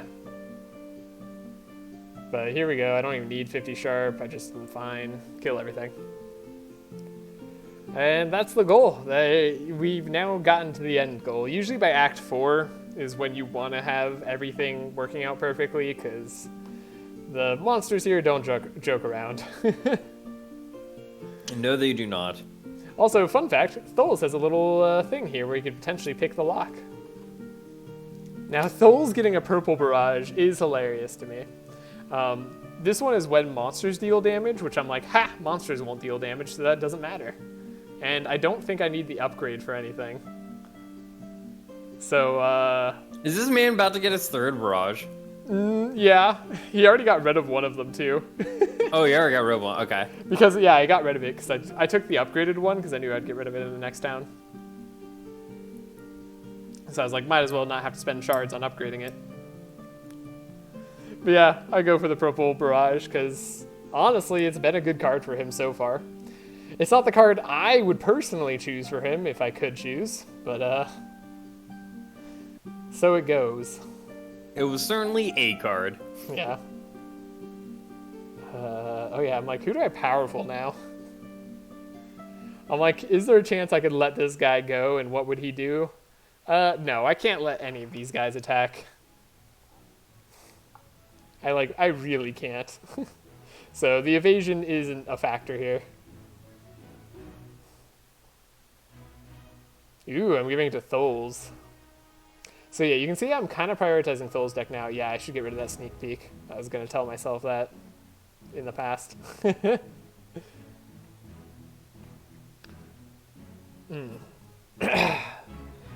But I end up doing that for most of the run, actually, going on further. Giving that one extra draw to Tholes ends up being a lot more impactful, and Tholes starts to become a real carry. Yeah, you keep giving him barrages, he's going to be.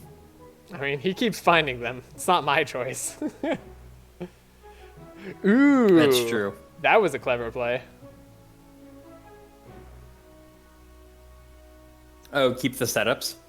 Yeah, but I can't draw any more cards, right? Why was I trying to...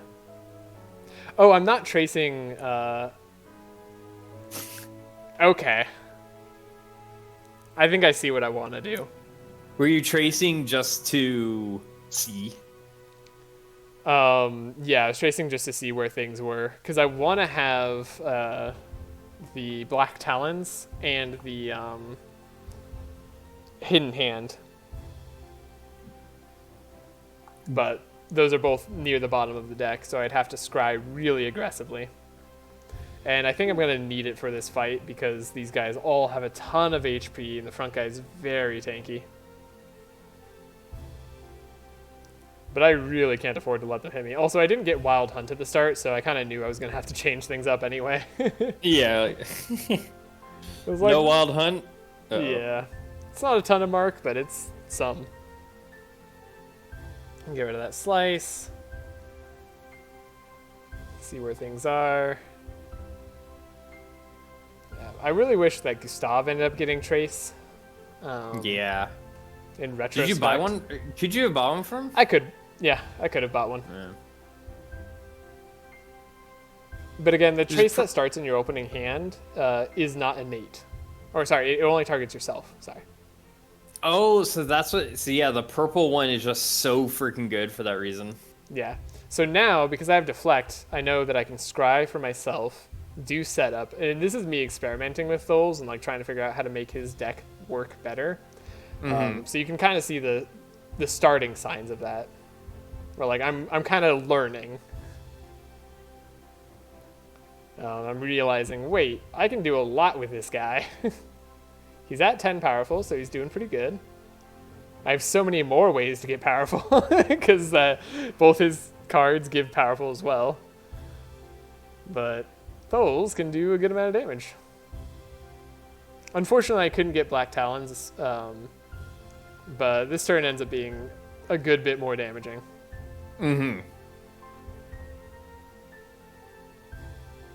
Got that double strike, making sure they're all kind of weak enough. And hopefully that's enough for Sylvie to take them all out with her patented double shot rain of arrows.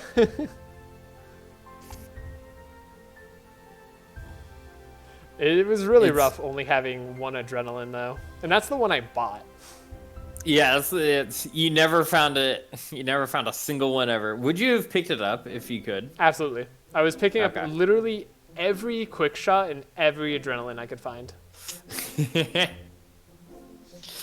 Give it. Yeah. She starts with quick shots, right? I'm not crazy. Yeah, she starts with quick shots. Yeah.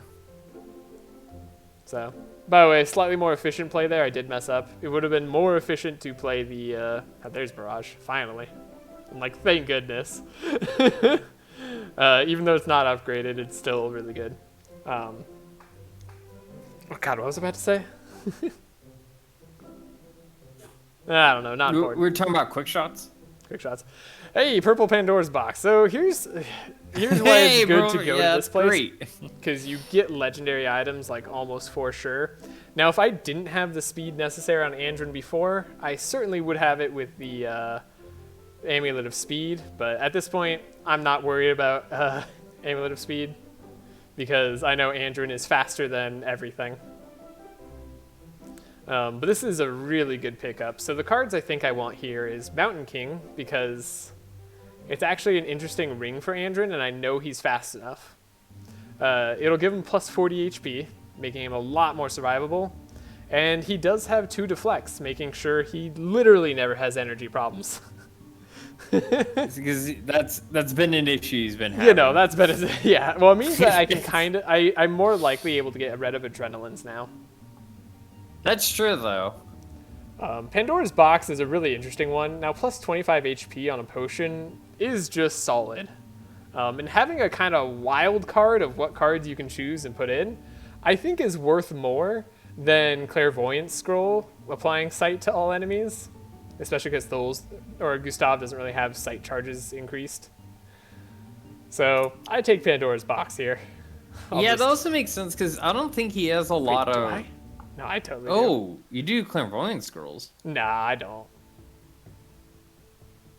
And then I would take Crusader's Helmet on Sylvie because it's a little extra block. But I don't. I know I take Pandora's Box. I remember that specifically. I guess it also makes sense because, I don't think Gustav has a lot of, like, cantripping that he needs to do. Yeah. So it makes sense for him to get Pandora's Box. Interesting. Wait, did I see that right? Oh man, I can't like skip back very easily, can I? 3, 7, 18. 7.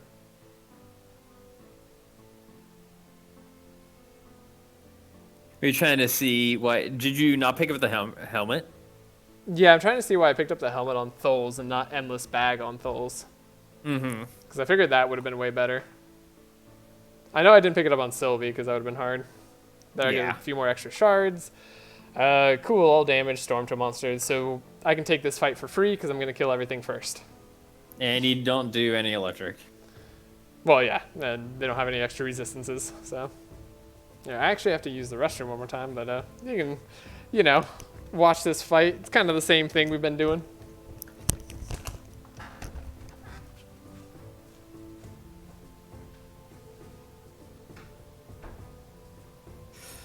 So yeah, just similar things. Just going through. Yeah, another thing I wanted to mention is so one of the initial issues with this entire run in the beginning, if we haven't covered it already, has been the obvious one healing, and there's kind of a block. So that's kind of an interesting thing. We're still not sure if this is the 100% guaranteed best way to do Old Scouts. We think it's a way for the evidence of that it worked. And that's even with us getting a little bit unlucky with events and other things. But block Adrian, that's block fast Adrian or whatever it is, that is a thing, and also evasive is something. But I still don't know. Actually, neither of us really know or have actually danced or with evasive all too much. We'll use the what is the Gauntlet of Agility? The one of the items we had earlier. We sometimes grab that, but we actually very rarely do sorry, not agility. I think maybe it's evasiveness. That's what it is. We rarely dance around with evasiveness all too much, just because it seems decent, but especially with, of course, long fights, and especially in Cathedral, a lot of the swordsmen and other things, they have a lot of repeat attacks, so it just kind of feels that doesn't seem worth it. I'd rather have had block or something along those lines. And so we are very curious if there is a more defensive strat with Adrian and maybe more support Gustav that is potentially a better way, but we have yet to come up with it. Yeah, that would be if you want to do that, you can feel free. Yeah, that's kind of explaining how it's just we've never really gone down the invasive route ever. We've used one or two items, but we did that once with Andrin, but that was on Madness. I want to say 5. Did we? Yeah. I thought we never did. I did go tank Andrin at one point. Oh no, yeah, we did. That's right, we did go tank Andrin, but I guess on a level 16 level, which is way different. Yeah, it is. I have no idea if that's the real way or not. Or I guess this is a real way, but I wonder if that's like the solved good way. To be fair, there's very few people who have probably completed level 16 scout runs. Yeah, and if they have, I don't think they're on YouTube. I think Yeah. this might be a world first. I don't know. I don't know. It also takes a special kind of stupid to want to do this run. Yeah. Like, I enjoy challenging myself. Like, I consider this entire run to be sort of a puzzle. Oh, very important. Never rest here, because they get reinforced if you rest. Yeah, good little hint is not most of the time resting gives either makes you slow or it gives a buff to the boss. Like, they had more time the boss to prepare. So, yeah. So that is a good thing to keep in mind for obviously this game has a lot of like learning. Like my brother's going through this game. There's so many things he's learning and I'm explaining to him. He's like, God, there's so much in this game. But that's one of the main things is that this game does have a little bit of a memorization of like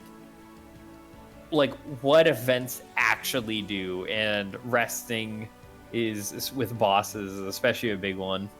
Yeah, I would say so be wary of that. I would say that's one of like the appeals of the game too. Yeah, I guess it depends on what you call like an appeal. Like obviously we're perfectly fine with it because we absolutely adore the game.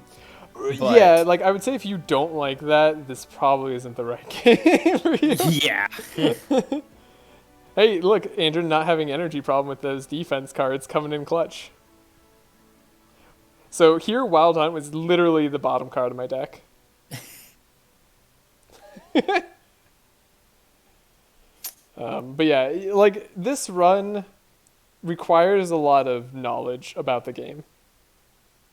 Like, it does. You'll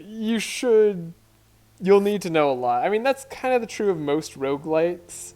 So this follows in that, and then RPGs are also typical of this. Like if you know where like a super boss item is in an RPG, like you can go find it early or do whatever and like get overpowered fast. I mean, you see that in like Elden Ring or games like that. Like very common tactic.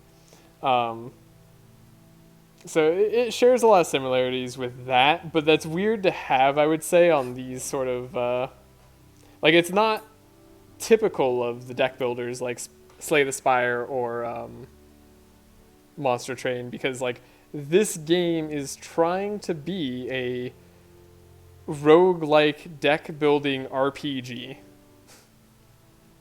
which is a very fun string of things to be. They are amazing. Now I would say what makes me, even though I'm going random tangent, what makes me, I think, appreciate this one over something like Slay the Spire, which I think has been the quote-unquote grandfather of that modern trend. Yeah. Is one, I actually really do like the art.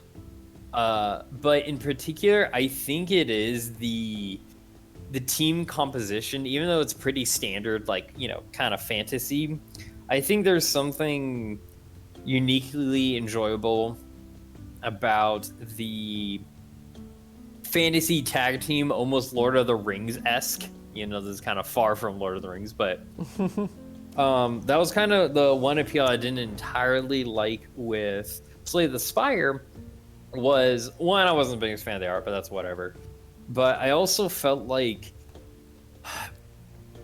I don't like it when things get solved as much, and when it's like, oh, when you're only using one character and there was only 3 or 4 classes or whatever it was. It felt weird of like in roguelikes is solving the meta, and then it's like anytime you're not doing that, you are just making it harder on yourself on purpose. And with Across the Obelisk, that I love is not only is there more avenues of challenges, specifically not just madness, but like, you know, column things or doing all these different kinds of builds, or of course doing what we're doing, which is the class runs. It feels like there's more to do once the game feels solved. But that's just me. Yeah, I mean, so yeah, solving a game is just really hard. I would say, like, yeah, like, I guess, like, you can solve games in multiple ways, right? Like, Slay the Spire, like, you can argue that similarly it has some avenues for continuing the play because there's a lot of different archetypes you can try out, but that's all kind of based on chance. Yeah, I think, so something I should realize here is that you really need to kill the light statue first. That would have been just way better to do. I didn't do it, which is silly, because now I think everybody's going to die. Pretty sure I'm going to have to restart this fight. But if you kill the light statue first, you have no problems. I just needed to use Barrage instead of Rain of Arrows. That's all. But sorry, going back to what you're talking about, like, this game, in comparison to Slay the Spire, like, Slay the Spire, you have, what, 4 characters now? I think so, yeah. 4 characters, and they all have different deck archetypes that you could go down. I would say each character has, I want to say on the highest Ascension level, I've done quite a few Ascension 20 runs. I think 20 was the highest, or maybe it was 25. I don't know. I've done like the highest and beat the heart and all that good stuff. I think Ascension 20. Yeah. So I've done quite a few where I beat the heart. I did always feel like there was a chance of me losing on the Slay the Spire. Yeah. I realized my mistake here. I know I have to use Barrage. I'm dead. I have to use Barrage to kill the light sentry. But that only offers you, I want to say, what? It's like 4 times. Let's say they have like 3 viable archetypes each on the highest level. So that's, and like, let's just say there's 4 characters, so like 12, yeah. Yeah, so there's like 12 different like possibilities, right? Of kind of things you can do on the run, and like that's, as my friend Melik was saying here, that's pretty solved, and it kind of relies on whether you get the right cards or not. Now, like, intricacies come in when, like, what decisions you make when. Let's go again. Yeah, I know. I made a mistake in the very first play. I like it when the 125% run, where you're just like, you're moving really fast, and then you're just like, I'll reset. Speaking of which, I messed up immediately again. Yeah, skipping past that. Going on to what you're talking about, I was just gonna ignore that. So ignore funny. My terrible mistakes here. I realized that it's at the bottom of my deck, so I kind of need to play this in a odd way. Here we go. This game has 16 characters. Well, now 17 characters, right? With the Ogre. Yeah, the Ogre. And I would say each character has at least 2, if not also 3 different, like, viable ways to kind of play them. Because, like, there's a mixed path on level up that you can go down, not to mention the decks you can try to play. Like, Andrin can be a tank, he can be, like, a speed markman, he could be the carry, he can go melee carry or ranged carry. Like, there's so many different archetypes, even with one character. And then when you couple that with having 4 members on, like, any team slot, I think there's, like, quite literally billions of options of, like, how you could try to structure a run. Yeah. Now, now is a billion of those incapable of winning Madness 16? Maybe. Yeah, like there might be some things, but I would say maybe.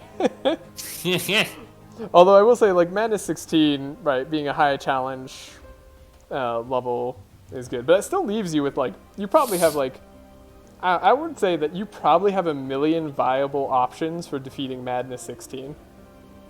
Ooh, a million. Man, we can play this game indefinitely for our streaming career. I mean, that's the thing, is you kind of could, right?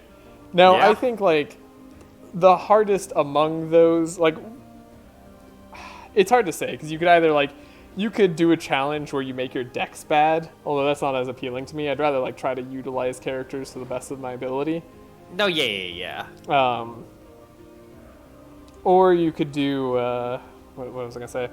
So you could do challenges where you make dex bad, or you could like try just doing like really weird, wacky things, like going all random on a run or something like that.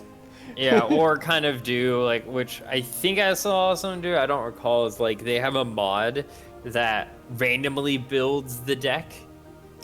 Oh, So that's it's just kind of like a random seed creator, and then maybe a 10 Madness 16 with that or something. Ooh, so I don't target shooting that light guy. Because I guess I'm curious if I need to or not. Yeah. Because if I can, I should target shooting the back guy. But I guess I figure out that I need to.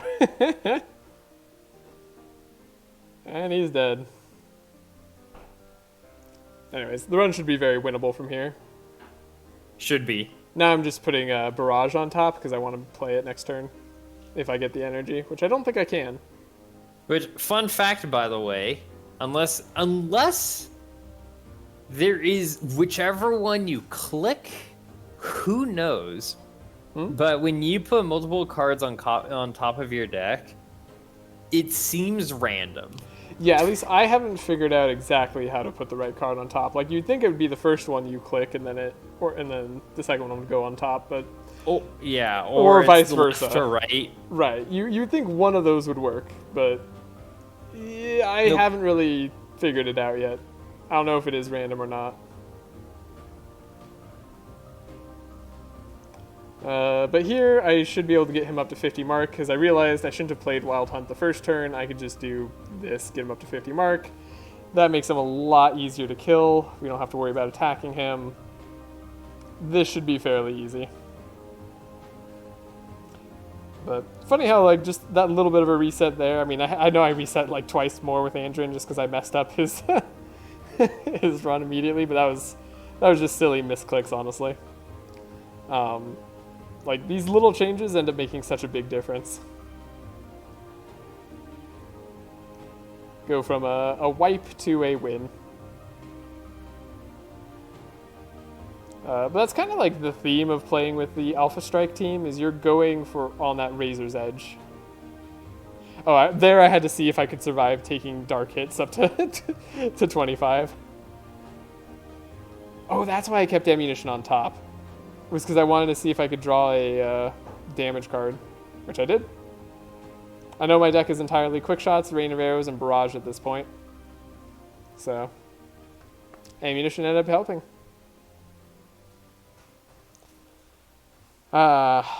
Look at a last reward, pretty good card. That's just any card that you played back on top. At least that's in your discard. Mark for Death, very obvious choices here. Not an obvious choice here. Going Stanza for Gustav can also be really helpful if you don't have stimulant pills. Because what you'll want to do is you want to have Stanza on Andrin, make sure he's going really fast with some speed thing or another. Then you can get a, let me just show it in game, because that'll be easier. Keep that run paused. Go fast. So Chant of Initiative, you can get, gives you a stanza. And then specifically not Song of Celerity, but Song of Quickness gives you more fast charges than Song of Celerity. So you can speed up the entire team by one more fast charge.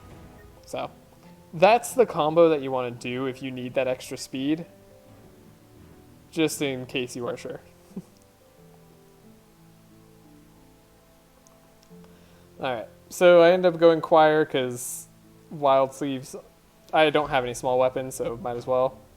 And then this is really good. I get Sharp +2 on Sylvie, so even though she's getting to 50 anyways, this will ramp up her damage a lot more. Can't take Golden Laurel on Andrin, unfortunately, as much as I would love to. Because I need purple stimulant pills. Also, are you still there, buddy? Uh-oh. Might have lost him. Oh, there we go. You back? All right. Yeah, that was a hard. Whew. Got a My hard computer had a heart attack. No worries, no worries. I was trying to talk to see if you could hear me, and it wasn't coming through, and I was just like, uh-oh. Yeah, so Sylvie getting extra sharp on each of her attacks, just that ramps up her damage quicker, makes her do more damage over the overall fight. It's not the biggest buff in the world, which is why I say like your level 2 kind of matters the most. Yeah. But it is helpful, and then Thol's level 5 is actually really good because he also gets wild sleeves. So he gets a small weapon every time he plays a small weapon, which is why I still have a few left in his deck. And I have those cards that literally create small weapons. Yeah, the Wild Sleeves is also just... It's more damage. The other stanza one is like, it's kind of neat, it's kind of cute, but it doesn't actually do that much because...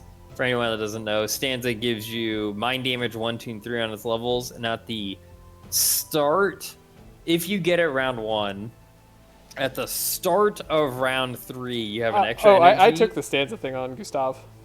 Oh, you did? Yeah, on Thol's is where I took the... Oh, okay. I thought you're... I thought I would have taken the Wild Sleeves, except I have literally no...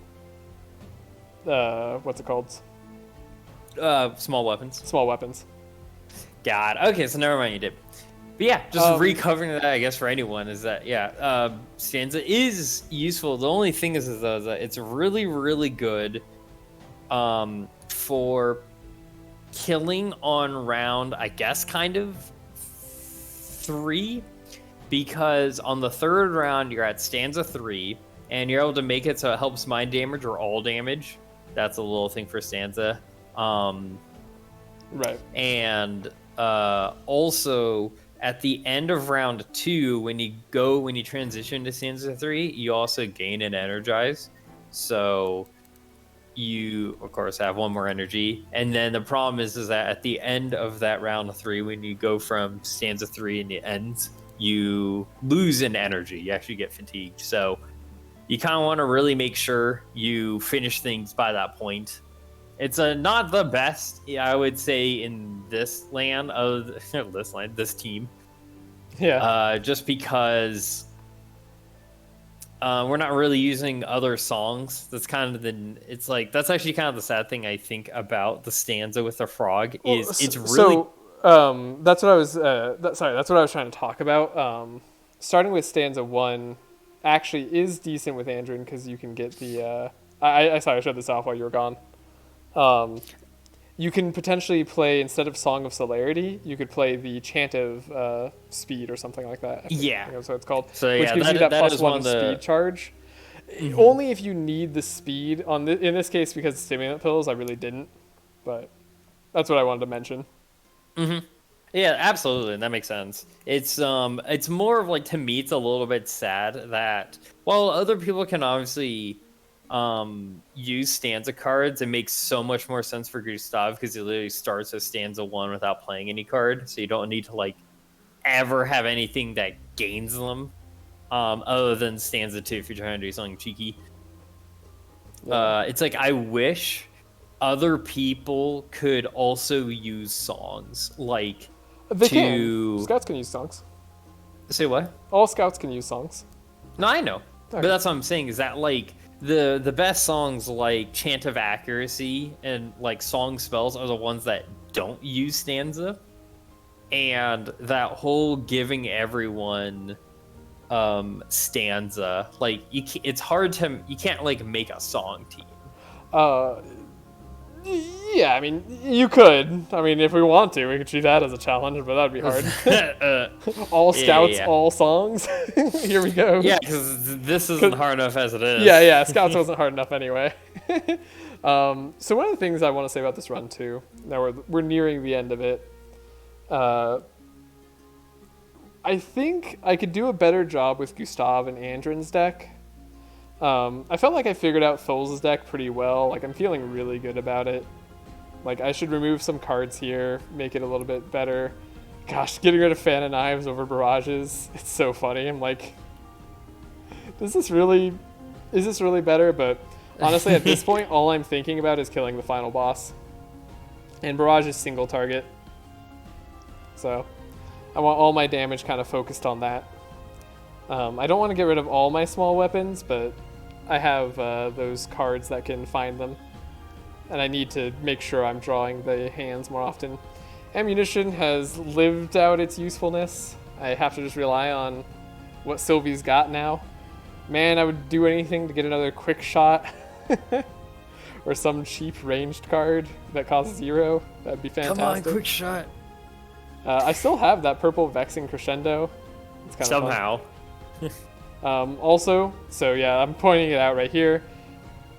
It's not good for single target, but it might be useful in the final boss when he has his clone out, so there might be a reason to take it.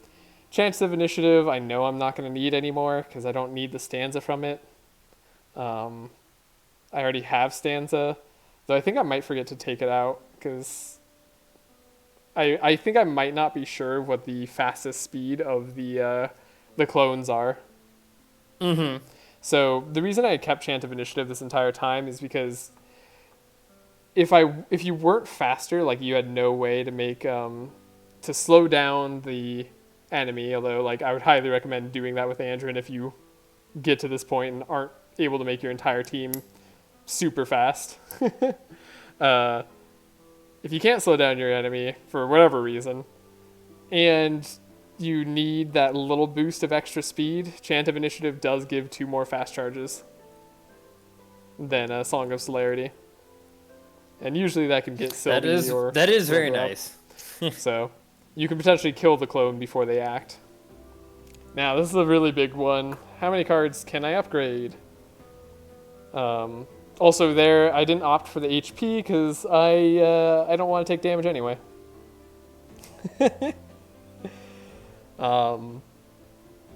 Yeah, gosh. Might as well upgrade everything you have left here because these are your final cards. I'm just seeing if there's anything that needs more upgrades than others. Last reward, getting Vanish cards can be very good depending on what they are. Like Heavy Metal for Gustav could be really good. Upgrading Barrage for that little bit more damage, maybe that'll matter. I know that I want Barrage for the final fight.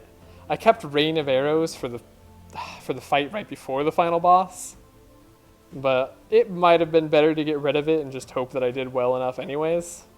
Mm-hmm. Hard to say. Hard to say. Last rewards, yeah. So unfortunately all these upgrades are super expensive, so I basically only get 2. I think I opt for Gustav.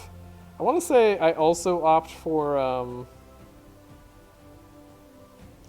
man, who would I do it on? Probably Sylvie's Barrage? Yeah. I feel like that's the better option.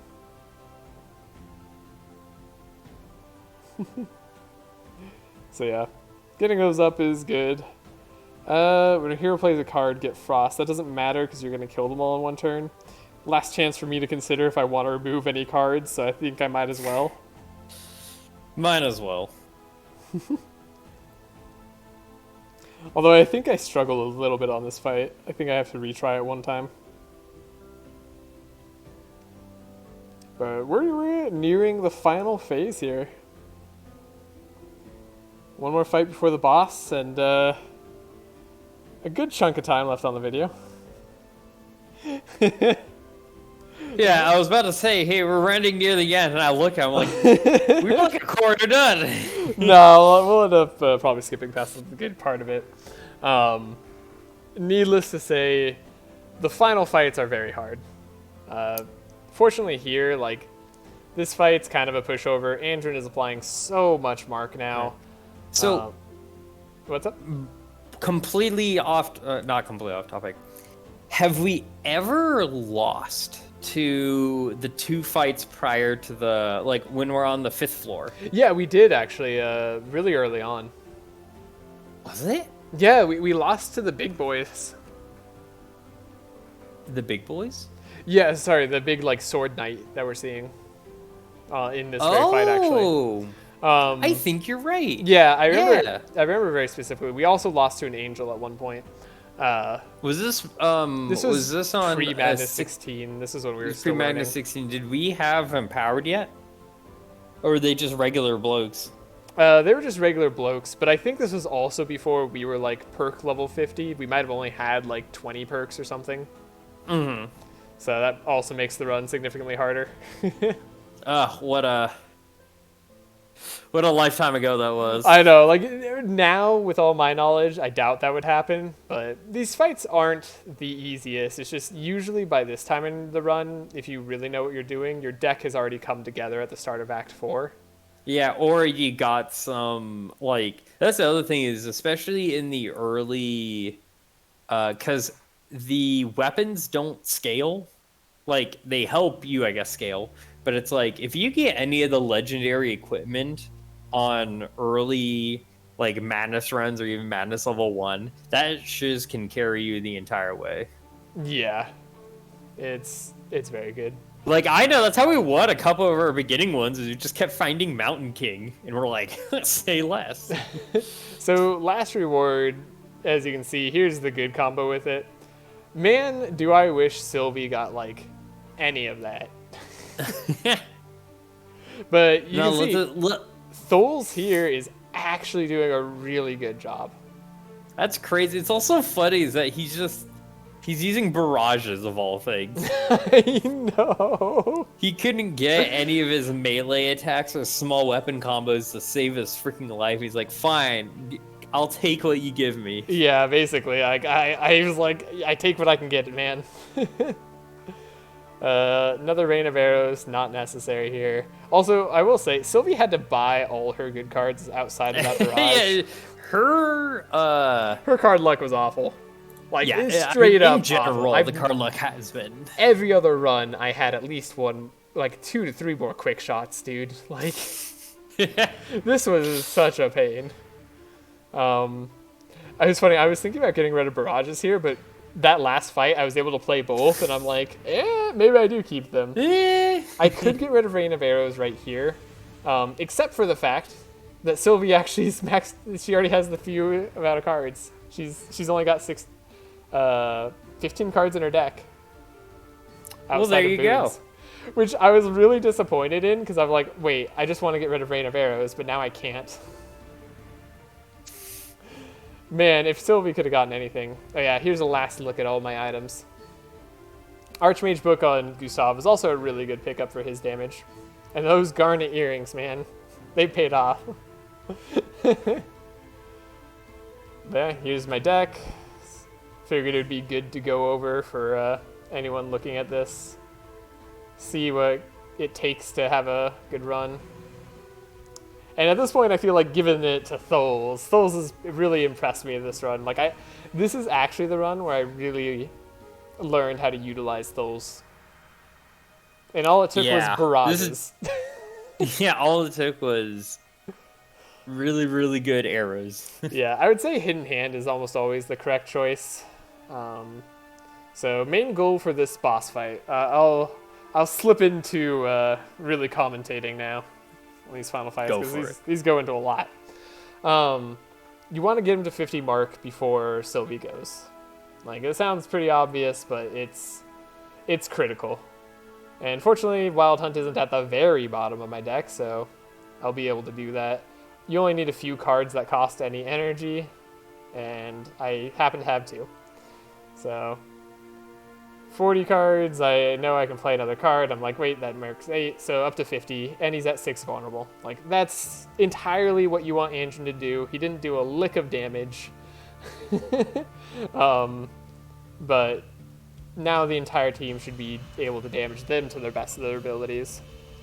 Oh, I actually have the final boss music playing right now, too. This is perfect. Ooh. I'll try to keep it on this as long as possible.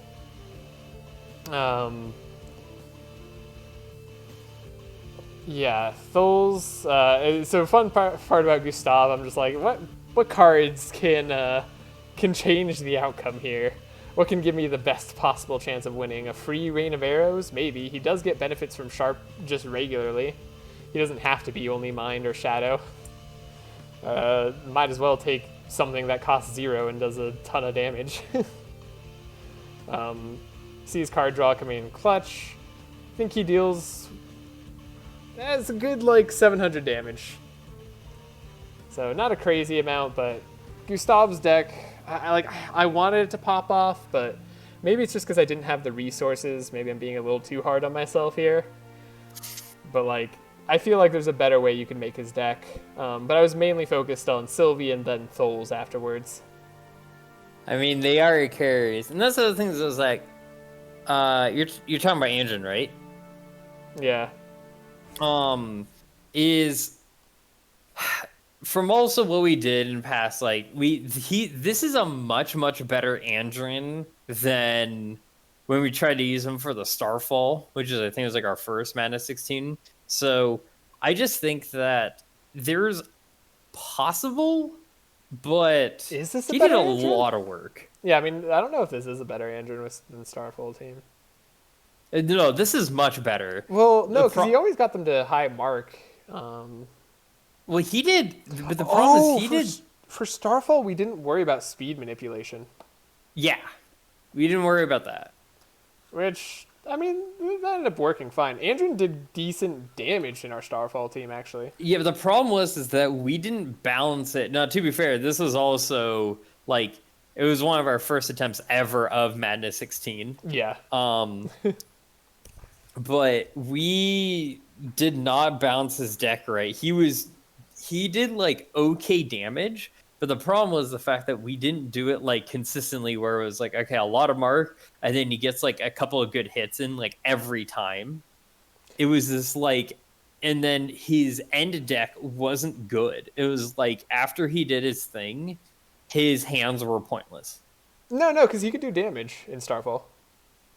No, but that's what I was saying, was that, like, we didn't fill his deck up enough to where it was like, okay, he gets off a lot of mark, and then in the future turns, he has, like, the good 5 cards. Oh, I know what you're saying, yeah. Well, I mean, to be fair, I don't know if he does that in this run either. But he has more to do in this run. After turn 1? No, not really. I mean, you'll see it. Well, but that's what I'm saying, is that at the start, his start is better. Mark, like he guarantees the mark and the speed. Yeah, the mark, the speed, the deck manipulation. Yeah, he's got a lot to do within the first turn, which is why I think it's understandable that after round 1, he's kind of like, well, I did what I could. Yeah, like, Andrin in the Starfall team did, like, 2,000 damage, like, in a turn. Like, he could do stuff, but I agree, it wasn't, like, super consistent, and it was a little bit awkward. Especially in the fights leading up here. It wasn't anywhere near this consistency. But, I mean, that's often the case with decks, though, right? Like, if you have your deck built around a bunch of situational cards... Also, here's me hating that I have to get to the Purple Barrage, but I also want Last Reward. Is spoilers. It'll take me a bit to learn how to get there. But there is a way. I'm just dumb. There is a way. You see, even without it, Phil's turn is not too bad, but he doesn't get to pull off Hidden Hands. He also, like, together, Gustav and Tholes have dealt a total of, like, 1,300. Sylvie can't do 8,000 damage. So the goal is to kill this boss round 2. It always was. If Sylvie had a much better deck, like, let's say Sylvie got a Last Wish just once in her life. Not that I'm salty or anything. She would be able to do 3 barrages in one turn, which would definitely be pretty solid. Kind of guarantee the easy win on this fight, but that wasn't the case. We gotta keep it at least somewhat more entertaining. You can't just steamroll through it. It can't just be like a Warriors run. Well, and here I accidentally also made a mistake. I cycled through my deck before playing Scavenge. Like, I'm playing really inefficiently at this point. Oh, I think I remember watching you do this. Maybe. I don't think you watched it. Did you watch this final run? Yeah, And I want to keep. right? I don't. I mean, you would remember better than I would because I did so many of these. Uh, Yeah, yeah, I I did. I kept I that but yeah, 5 continue. energy for the barrage. There's a reason I didn't spend the 2 energy because it just wasn't worth it. And I'm planning to kill round 2. Hmm. Yeah, I Um, think this is when I came back. Was when it was literally this final fight. oh, you watched this fight, but not the final fight, right? No, not the final, because I remember that exact thing of you cycling through and me even commenting on the scavenge, and you're just like, Yeah. huh. So here you can see that I don't outspeed the clones. Normally, this was never a problem because I always outsped the clones with Asmodee applying slow to all enemies. But you don't have him this time. But And I I don't also have him. exactly remember this. You're like, Yeah, honestly, purple Asmodee is probably better than purple stimulant pills. Like, I'll just say yeah, that. purple Asmodees. And fortunately, he appears to be way, way, way, way, way more likely. I don't know what this run was, what sort of fluke I had here. Because, like, again, this is always. I've always gotten this.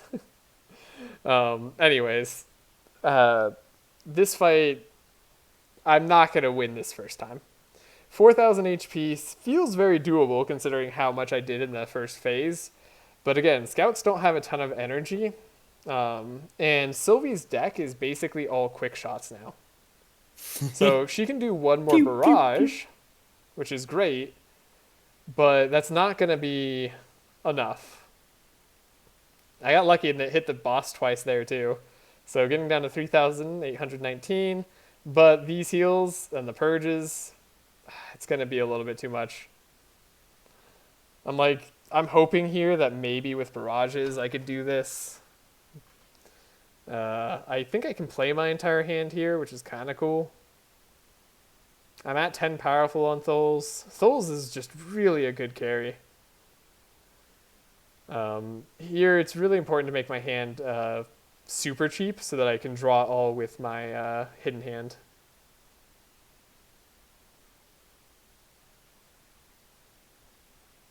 Which I think I did correctly, yeah. Okay. Yeah, I wanted to play that card first so that on the off chance that I got sharpened weapons, because more sharp would be more damage. Um, Unfortunately, I don't have the what's it called card anymore. Uh, Shoot, what is it called? Black Talons. Hmm. But Souls is still dealing a decent bit of damage.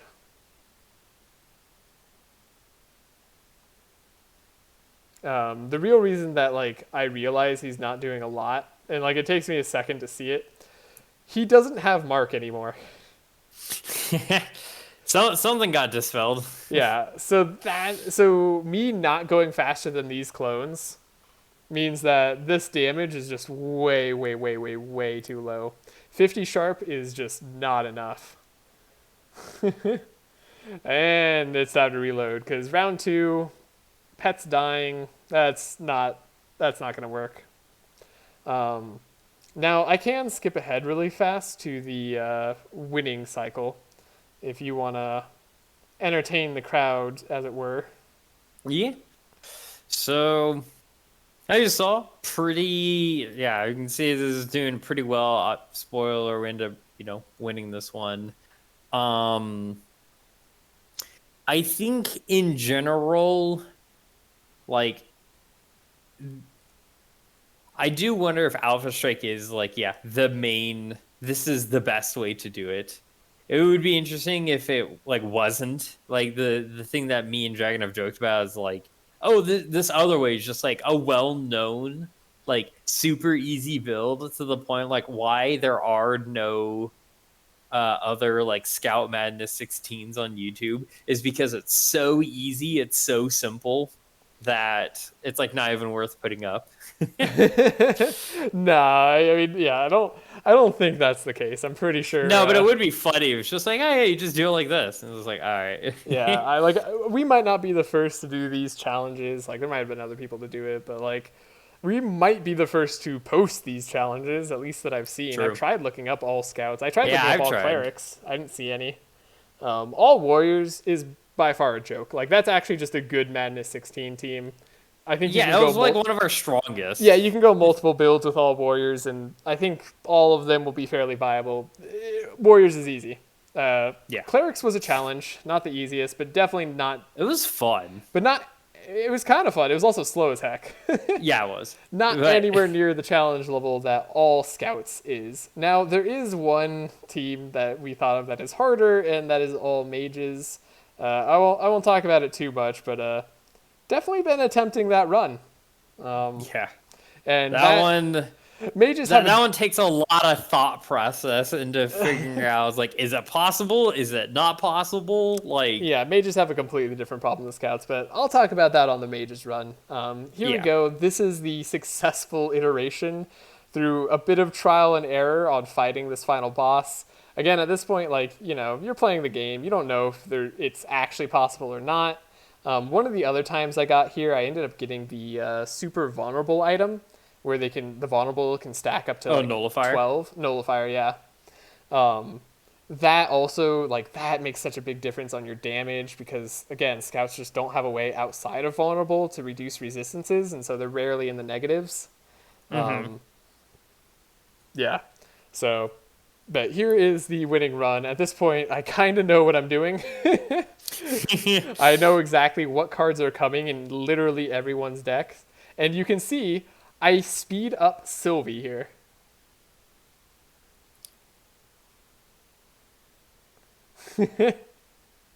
Which you might think is an odd choice, but part of the reason I'm doing it is to get more sight charges on. To give a little bit of extra piercing damage to everybody. Sylvie's deck options is pretty obvious. You want to do this. Get that adrenaline going. Give the barrage. And then copy that barrage. Do a quick shot. Save that energy for your next barrage. Oh man, every barrage dealing 1,000. Sexy. So good. But yeah, again, the big problem with this boss and any Alpha Strike team is you need to outspeed the clones. You have no way to slow them if you don't go faster. So it's those clones being stupid fast and him speeding them up and them also just healing all his debuffs away is really annoying. This took quite a bit of trial and error. I would say I fought this fight for like an hour, trying different iterations of like what to do and what would be better. Here you'll see my Thul's turn ends up being even better than I thought possible. Because I realized right away, I'm like, wait, I can do Black Talons and Hidden Hand and Barrage all in the same turn. I had the energy, I just didn't realize it. So that means that Thul's actually does way, way, way, way more here. I have enough energy to play this. I know I can do another Barrage. And instead of him being at like 7,000 health at the start, he's now down to like 2,700. And the reason I sped up Sylvie a lot, and like we can see why this ends up mattering, is because, well, Sylvie gets to go. She can do her final barrage before any of the shadow clones do. So that chant of initiative that I ended up keeping in Andrin's deck was the key to winning the run. Like, I'd go so far as to say if I didn't have that, I would have lost. That's amazing. Yeah, Sylvie's already at max powerful, so I don't think it matters here. Just checking cards, trying to figure out if Thul's being powerful will matter. Actually, no, the reason that... And Sylvie can't actually do 2,500 damage. She just can't. But what she can do, remember how I talked about that combo earlier with having Frost? Yeah. So her ranged attacks will slow them down. You can see they're only 1 speed faster than Gustav and Tholes. Gustav and Tholes both get a turn here because I was smart and I was like, wait, Sylvie can be faster just by that chant of initiative.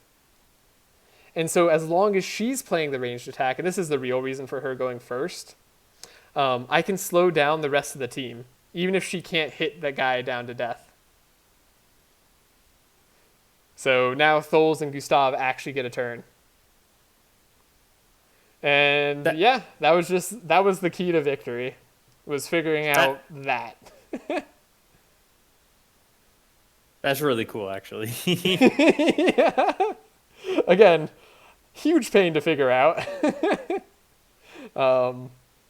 Maybe someone could have seen that immediately if they were smarter than me or knew what they were doing, but I was not that smart, and it took me a good amount of trial and error. But this is, again, I'm not challenging myself, I'm challenging the scout run. Like, I want to know if it's possible with, like, perfect play or whatever. Like, maybe I didn't have perfect play, but, like, I guess close enough to perfect play. Here it gets really dicey, though. So I want to make sure I'm at max powerful. I am. I only have weapon cache in my hand. I know I can play that. That's a lot of damage. And I can play it twice with last reward. So it's important what cards I get here. So I get poison daggers, which is amazing. Like, that basically just guarantees I win, even though that corrupted dagger didn't end up hitting. I could have last rewarded for another melee attack to attack twice, but didn't end up needing to. I had a little bit extra damage. But yeah, who knew that the key was making Sylvie stupid fast? I mean, Purple Asmodee would have solved everything. And again, like, I'm pretty sure 9 times out of 10 you get that. So this one is not indicative of, like, how this final fight I still want to looks. know how that didn't happen. We thought we solved that. Yeah, and I want to make it clear also. I've made it to this final fight with all scouts 4 times. Is this the 4th or the 5th? This is the 4th. This is the 4th? Okay. Yeah. I think 4 times. It might have been 3 times. This might be the 3rd. One of those 2.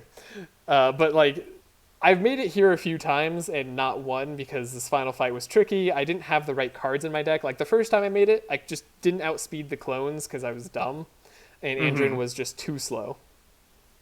I kept him at 24 speed thinking that I didn't really need speed anymore. But I did. I had plenty of opportunities in that run. You usually will. Usually getting Andrin fast enough, not a problem. At this point, Sylvie going first or last doesn't really matter because her hand is always the same. She has a lot of powerful build-up. There's not really too much to worry about. She could have slightly more, but that's fine. I think maybe it's better if she goes after Gustav, because Gustav can give her powerful. But again, the goal on this fight is to kill on the second round. There might be a scouts build in all scouts that can kill on round 1. If there is, good job. Let me know. Let me know. Yeah, honestly, if you somehow do that, link it in the comments. Show me what this looks like on all scouts. Like, anyone who did that, I would honestly just be so happy to see that. I'd be like, man, this game just has all the possibilities. Like, that is honestly one of the things I love about this game. And, like, I will be making a video in the future on this. Like, there's so much to love about the game, in terms of its build variety, how, like, it rewards knowledge, whether you like that or not. It's its own thing. But all the reasons that I like it, it just, like, it's a great game. There's so many possibilities, and I feel like this run really exemplifies how many possibilities there are. Because, like, I couldn't agree more. I mean, as I mentioned, it's why I like this game so much is even if I do feel discouraged on some things, it's just like how many things that exist to make it work is so amazing and just so entertaining to even research. Like, I guess that's the thing, is like, it was even fun for me to research for a couple of these, just like thinking of the thought process, like, is this possible? Is this not possible? Like, all right, this is the avenue. and then we just like keep pushing it further and further to see. And like I remember at one point, it's like we were even debating on whether or not getting purple Tempest was possible because we kept dying in the ice tunnels, and then it was just like, oh, maybe we don't Yeah. need it. Yeah, no, we all the research that we had to do to like get to this, like there's so much. And again, like even just the minute decisions in every fight, like sometimes it's tedious, sometimes it's annoying, but like really if you view it as like a puzzle game, like it's great. I feel so happy about it. Black Talons comes a little late here. I think I have to fix that in Tholes' deck. We'll see. Silly me, I accidentally drew too many cards and didn't barrage twice with last reward. Again, yeah, I made some misplays. Needless to say, this is not going to be the one that wins. I will have to retry this fight. Now, I didn't have to retry this fight as much as I did the other fight because I kind of had a pattern down on how to win. Like, for instance, I knew that this clone is 28 speed coming out. And I knew the only way to slow it was have Sylvie play, what's it? She needs to play... she applies 2 frost charges each attack, so she has to apply 15. So she needs to play 6 cards? 6 is 12, right? No. 7? She needs to play... Oh my gosh. I think she needs to play slightly more ranged attacks than I can play. So unless I kept a scavenge in her deck, she won't be able to slow him down enough. But I realize, like, that's how I get past this clone, because if you don't kill this clone, he will make you lose all your energize and inspire, so you won't draw as many cards as you would, and you'll have less energy. It's really brutal, and he does that for all your heroes. yeah. So The final boss is no joke. Yeah, you can't let him go. And then also, yeah, if we're looking at the final boss is gonna kill you. Like, it's not good. Alternatively, I could just kill the Shadow Clone, but that's kind of a waste of damage. Unless I do it solely with quick shots, which I don't think I can. There's just not quite enough damage there. So yeah, here's where I realize I can't play enough ranged attacks. Oh, I would have had to play... I have to get him up to 20, so never mind. I have to play at least 10 ranged attacks. That's just not going to happen unless I don't play Barrage. But I want to see what I draw, so this is kind of what I'm doing. Yeah. Oh, I'm giving Andrin Evade. Because I want to see if I can live and maybe kill him round 3. Good luck with that. Pass me. Man, especially if I'm trying to let the... Yeah, at this point I'm like, wait, I can't let the clone live into round 3. That would be really bad, right? Yes. Yes. Yes, it would be. So I need to kill him. There's a little extra poison. As we'll do that. Yep. Get him up to... He's almost at 200 bleed. That's pretty good. Yeah. It's solid. I think Sylvie guarantees dies at this point. Yeah. Not ideal. And then Tholes is also going to blow up as soon as he lands a hit. Yeah, basically. But here's Andrin's deck after in round 3. I mean, in round 2 he didn't do much. In round 3 he really doesn't do much. Yeah, he hit him. Good job. You got rid of all his block. You did like 200 damage. Drawing that chime, really unfortunate. And there's my popping. So yeah, at this point I realize Tholes cannot deal 5,000 damage. Even with a barrage. Tisk. But I also know there's a lot more efficient plays I can make. So all hope is not lost. Maybe I'll survive this. No, not even close. Not even close, baby. All right, I will try to skip to the next winning attempt here. I think that's this one. Yeah, I think this will be it. Again, didn't take me nearly as many tries. So yeah, I can just sit back, enjoy, watch the much more efficient play that I make. I like how I keep putting Chant of Initiative on the top of my deck, even though I need to play it. I'm just like that confident in my card selection now. There I go. I'm getting rid of all the correct cards in Thul's deck. I need to apply that last 2 vulnerable. Maybe? Or am I just going to let Thul's do that? That's weird. I didn't apply vulnerable. Well, I guess I'm allowing Sylvie to apply vulnerable. I think that was honestly a misplay. Yeah, let's see. Sylvie's applying bleed. That's great. Target shooting. Yeah, she'll get that vulnerable up in basically 2 attacks. That's not too bad. So dealing maximum damage in very short time here. Also, that bless on Sylvie. I was hoping that 2 extra damage would make all the difference. Man. This run, this whole like challenge, this was both a compulsion on my part and a blast to solve. Like, it was maybe not the healthiest thing for me, but something I enjoy the achievement of it. Like, so much so that like I wasn't even planning to do a winning run with my quote unquote research, and I just did.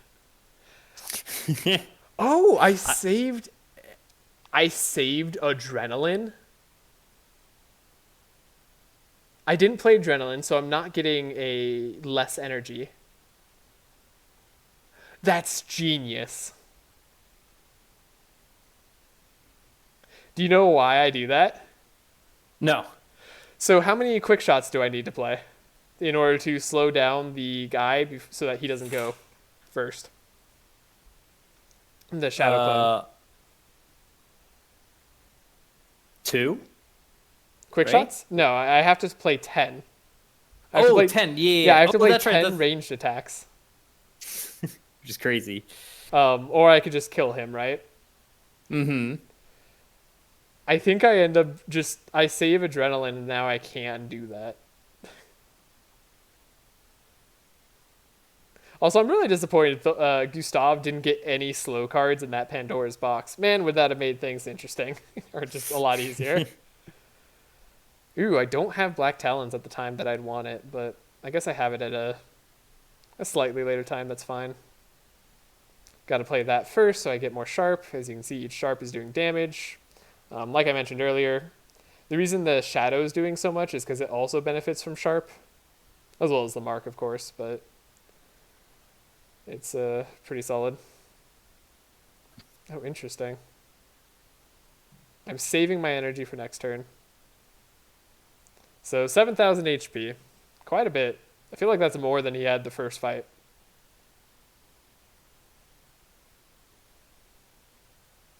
And now he has, I think the first thing is resistance to slashing damage. So unfortunately, Thul's Mr. Lizard Boy here won't be doing quite as much.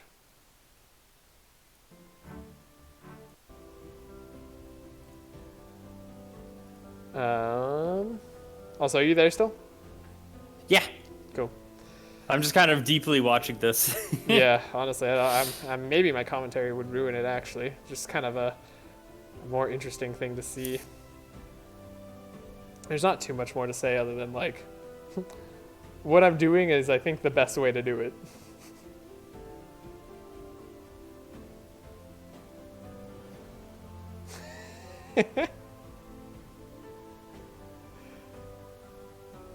Oh, and this way I have enough energy for Rain of Arrows. That's actually really cool.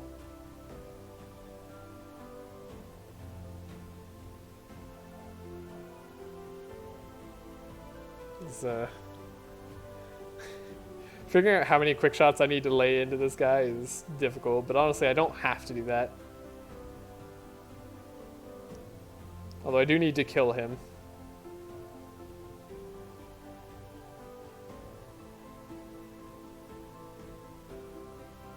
Would I really barrage, though? No, you should totally Rain of Arrows. Come on, pass me. You'll Rain of Arrows, right? Like, it does damage to the other guy, too. Like, Rain of Arrows is for sure the correct play. Yeah. Good job. Good job, pass me. So now we don't have to worry about the clone, which means, as you saw before, we actually do get to round 3 with some people surviving. So even though my goal was to kill him round 2, that isn't essential.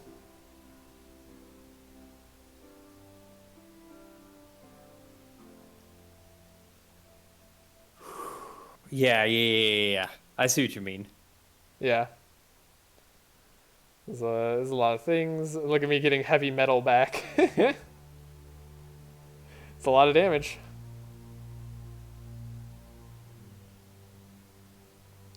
Unfortunately, Poison Spray is not a song. But it is a cool, like, 400 damage. All by itself, so pretty good. 4,200 HP. It's funny to watch Gustav do poison spray. It looks like he's like shooting them off of his loot. Yeah, that's where they come from. He's just got like that automatic loot. He's got to strum it out. Ah, man. So yeah, unfortunately, with that reduced damage to slashing, like, it's just so hard to deal damage.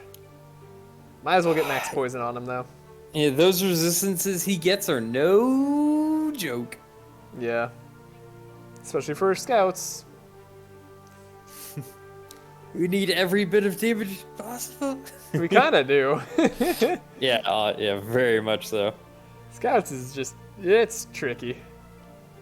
Again, I think Scouts is easier than Mages, and like this run that I'm showing off, and hopefully I've like talked enough through on like why I made certain decisions and how you could modify your run if you don't quite get the same items or cards to pass through. I think this is actually fairly consistent. Like, you could probably do this on most Scout runs, assuming you're guaranteeing Tempest. Which again, I did because like this was a hard ass challenge, and like I don't mind messing with the RNG to that degree. Ooh, Sylvie survived. That's so good. So yeah, my plan was to kill this guy round 2. I failed, but I came up with something better. I killed him on round 3. Huzzah! And all it took was Sylvie blowing herself up right here. You can see me hesitating. I would rather not. I'd rather not, but you know, needs must. And all that.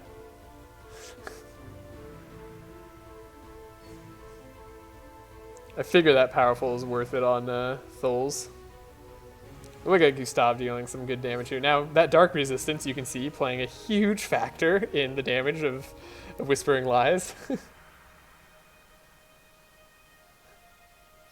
Oh man, but at this point, you can see writings on the wall. Come on, Tholes can deal 678 damage.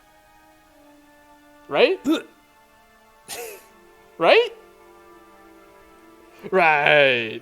Also, yeah, he had wide sleeves, and I could have last rewarded too. And at this point, I'm in slight disbelief that this was actually finished. huzzah! This is the end. So yeah, thanks everybody for joining. We'll definitely be posting this to YouTube in the short future. Was my best score, of course, because, you know, why not? It always is. Rank 50. For some reason, it keeps being the best score. We had 4 hero deaths. That was Andrin dying 3 times and Sylvie dying once. At the very end. But yeah. Ton of scout attempts. You can see at the very end, I'll go through the deck one more time. Here's all the cards. It's all pretty good. Not too much longer on the video now, actually, and thank you all for joining. This was a very difficult challenge run. I tried a lot of attempts. But yeah, this is Purple Tempest All Scouts Alpha Strike run. Maybe defensive scouts would work if you could build up a little bit more tankiness, take some more block cards on Andrin. It might be hard to survive a bit of the AoEs, but maybe the evasion on like Sylvie and Tholes could be built up a little bit better. And with heals from Gustav, you might not have to kill him round 3 even. You might be able to survive to like round 6. on the final boss fight.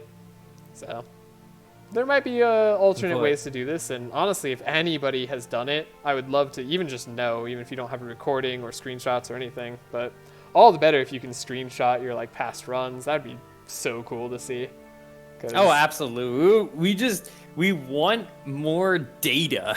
yeah, like I would love to see more on this. And honestly, like I think I made a huge misplay on this run.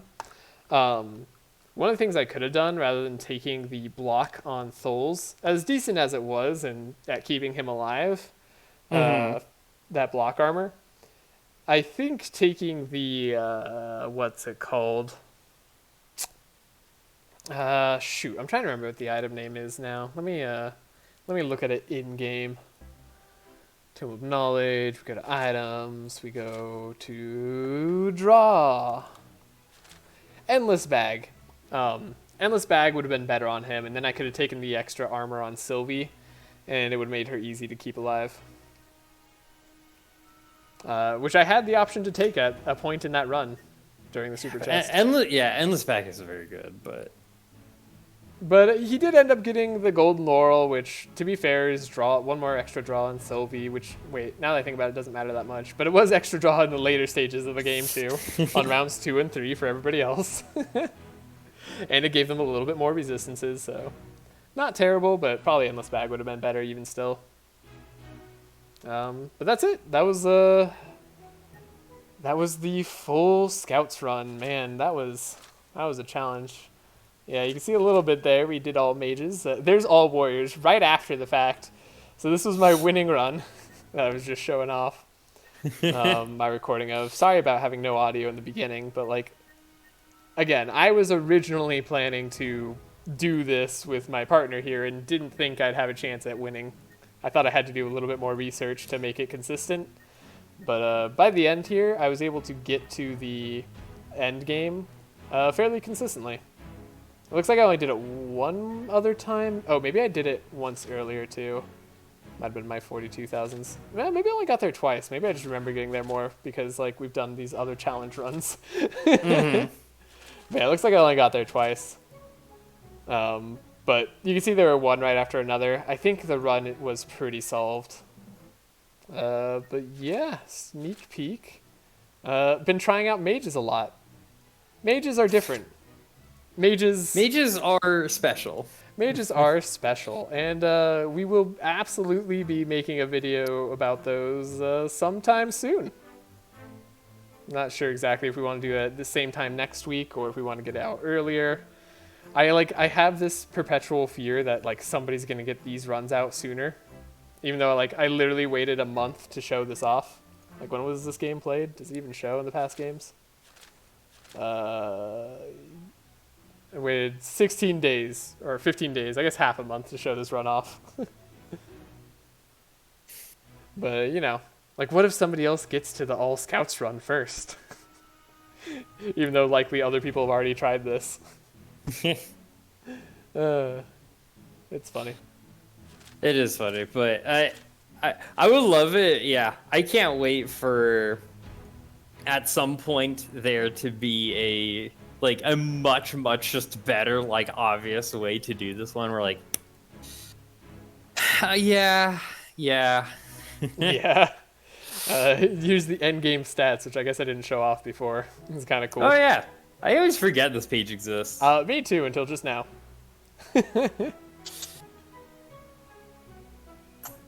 But Wait, is there another page? Is there another page? Oh, I see. Never mind. But yeah, see, Sylvie was the huge damage dealer. Tholes ended up honestly, most of that damage is in like the last like few fights. Honestly, I want to say like the last boss fights when I finally understood his deck. But yeah, this is all Scouts. Hope to see you next time. Yeah, thank you for everything. And goodbye. Thank you for playing that game. Yeah. All right. Later, all.